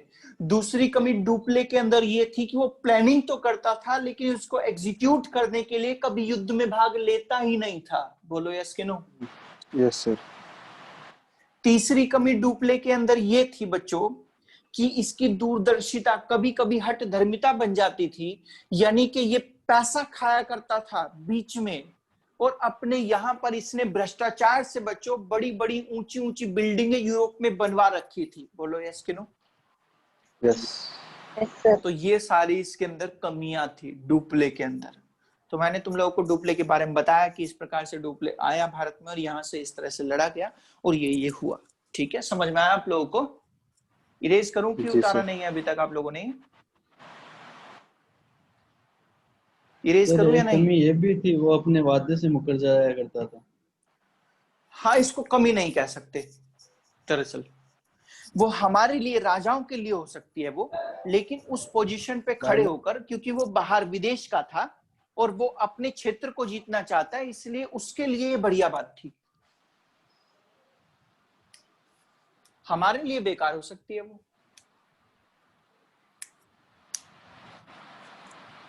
अरे वादे से तो हर कोई मुकर जाया करता है बच्चों। तुम लोगों ने गाना नहीं सुना क्या, वो जो वादा किया वो निभाना पड़ेगा? इसका मतलब गायक कह रहा है कि जो वादा किया वो निभाना पड़ेगा, तो मतलब लड़की मुकरी हुई है वादे से, है ना? तो हमारे यहाँ मुकर जाते हैं, कोई बड़ी बात नहीं, अंग्रेजों से सीखे हम लोग सब। ठीक है? जी सर। अरे इरेज गाना कर दूं ये कि भी नहीं? तो है मिलने की। डन करोगे, कर दो आप। हाँ करता हूँ मैं। तुम तो अंताक्षरी खेलने लग गए यार। तो एक गाना ये भी तो है मिलने की, तुम कोशिश करना वादा कभी मत करना। बहुत सुंदर बच्चे, क्योंकि टूट जाता है वादा, है ना? अब मैं भी कोई गाना गाना तो चाहता हूँ, लेकिन मैं गाऊंगा नहीं, वरना अंताक्षरी हो जानी है पूरी की पूरी, है ना? क्या टाइम हुआ बच्चों? 8:51। ओहो, तो मतलब आज तो हो नहीं पाएगा। बंगाल की विजय पढ़ाने वाला था मैं आप लोगों को, कि बंगाल किस प्रकार से ब्रिटिशर्स ने जीता था। तो कर्नाटिक वॉर हो गई। हाँ जी बिल्कुल, नेक्स्ट टाइम ही पढ़ाएंगे। तो बच्चों मतलब ये सारे क्वेश्चन आप लोग के यहाँ पर बन सकते थे। बेसिकली आप लोग इसमें क्या याद रखोगे, तो फर्स्ट कर्नाटिक वॉर में आप लोगों को कहानी तो याद सी हो ही गई होगी, मुझे लगता है। याद हुई कि नहीं कुछ थोड़ी बहुत कहानियां जो मैंने आप लोगों को बनाई थी सामने? यस सर, हो गई सारी। सही। तो आप लोग को थोड़ा बहुत तो पता चला होगा कि ऐसे कैसे कैसे कैसे हुआ था इस युद्ध में। आप लोग को मोस्ट इंपोर्टेंट चीज जो आने की प्रोबेबिलिटी ज्यादा है आपके एग्जाम में, वो तो फर्स्ट कर्नाटिक वॉर का टाइम है। टाइम तो तीनों ही वॉर का आप लोग को याद करना है, कब कब हुआ। तो जल्दी से बता दो, फर्स्ट कर्नाटिक वॉर कब हुई बच्चों? सर 1740 से 48। अरे और बच्चों का माइक क्यों बंद है, बोलो। 7040 से 7048। अरे बच्चों सब कहाँ चले गए, सब बोलो। सर 7040 7048। अगला सेकंड कर्नाटिक वॉर कब हुआ बच्चों? 1751 से 55।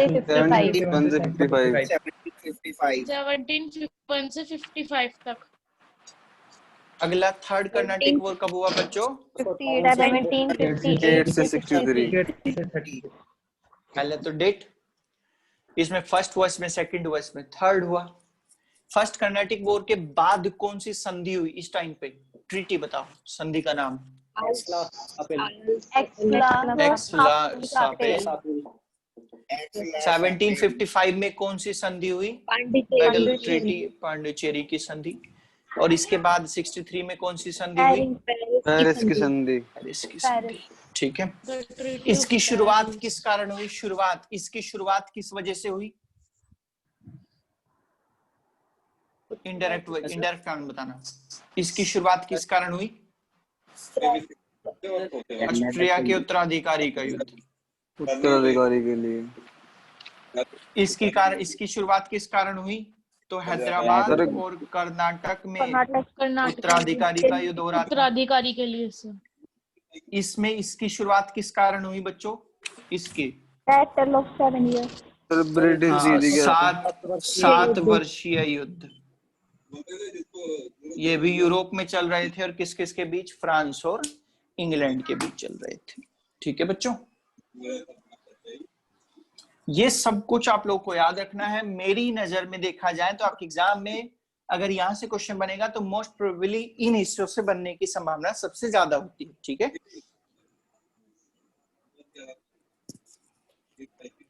समझ में आया बच्चों? जी सर। बहुत सुंदर, बहुत सुंदर बच्चों। तो बंगाल की विजय मैं अगली क्लास में पढ़ाऊंगा आप लोगों को। तो आज के लिए इतना ही रखते हैं, and thank you class, have a nice day. Thank you sir. किसी को कोई क्वेश्चन पूछना हो तो पूछ सकता है, बीच में किसी का कोई क्वेश्चन रह गया हो तो पूछ सकता है। मेरा एक क्वेश्चन है। हाँ जी बताओ बताओ, क्या क्वेश्चन है आपका? आईएएस की तैयारी कर रहे हैं बच्चों सबसे पहले तो म्यूट करो अपने आप को, ये सब म्यूट करो सब अपने आप को। अब पूछो। सर मैं पूछ रही थी, जैसे आपने बोला कि आपके एग्जाम में तो आएगा नहीं, हमारे एग्जाम में आता है, तो मुझे लगा आप शायद आईएएस की तैयारी कर रहे हो। मैं मेंस भी निकाल चुका हूँ मैडम, एक बार इंटरव्यू भी जा चुका हूँ। वही पूछ रही थी, मुझे लग ही रहा था क्योंकि फिर आप बता रहे थे छोटी छोटी चीजें तो हमारे एग्जाम में आएगी। और कोई पर्सनल क्वेश्चन के अलावा सर- कोई क्वेश्चन तुम लोग को हिस्ट्री से पूछना हो तो? सर आपने ये बता दिया कि ये कोलंबस कब आया था, सिल्क रोड वगैरह, वो केप ऑफ गुड होप, वो बता दिया क्या? आसिफ जी, आसिफ हाँ सर। आसिफ हाँ पूछ रहे हैं क्वेश्चन। हाँ हाँ, फर्स्ट क्लास में सबसे पहली क्लास इसका बताया था। सर मेरी वो क्लास मिस हो गई थी क्योंकि मैं 40 ये मिनट थर्ड का क्लास मुझे है पता नहीं हिस्ट्री। था, अपने आप पे एग्जिट हो गया था, तो फिर ओहो, अब नहीं हो रहा 40 मिनट वाला, हमने हटा दिया वो। तो हाँ, ठीक ये है। आपकी थर्ड क्लास है इतिहास की। ठीक है सर। सर पेरिस की ट्रीटी कौन से समय हुई नितेश थी? सर मुझे वाली वीडियो चाहिए। पेरिस ट्रीटी लास्ट में होगी 63 में, 63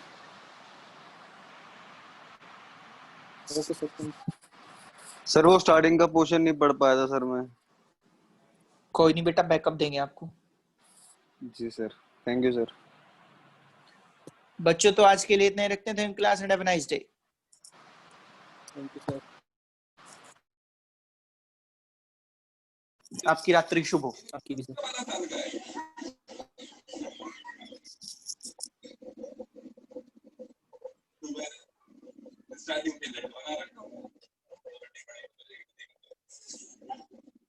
सर मुझे वीडियो चाहिए इस वाली क्लास की। सर लेफ्ट हो चुके हैं। हाँ?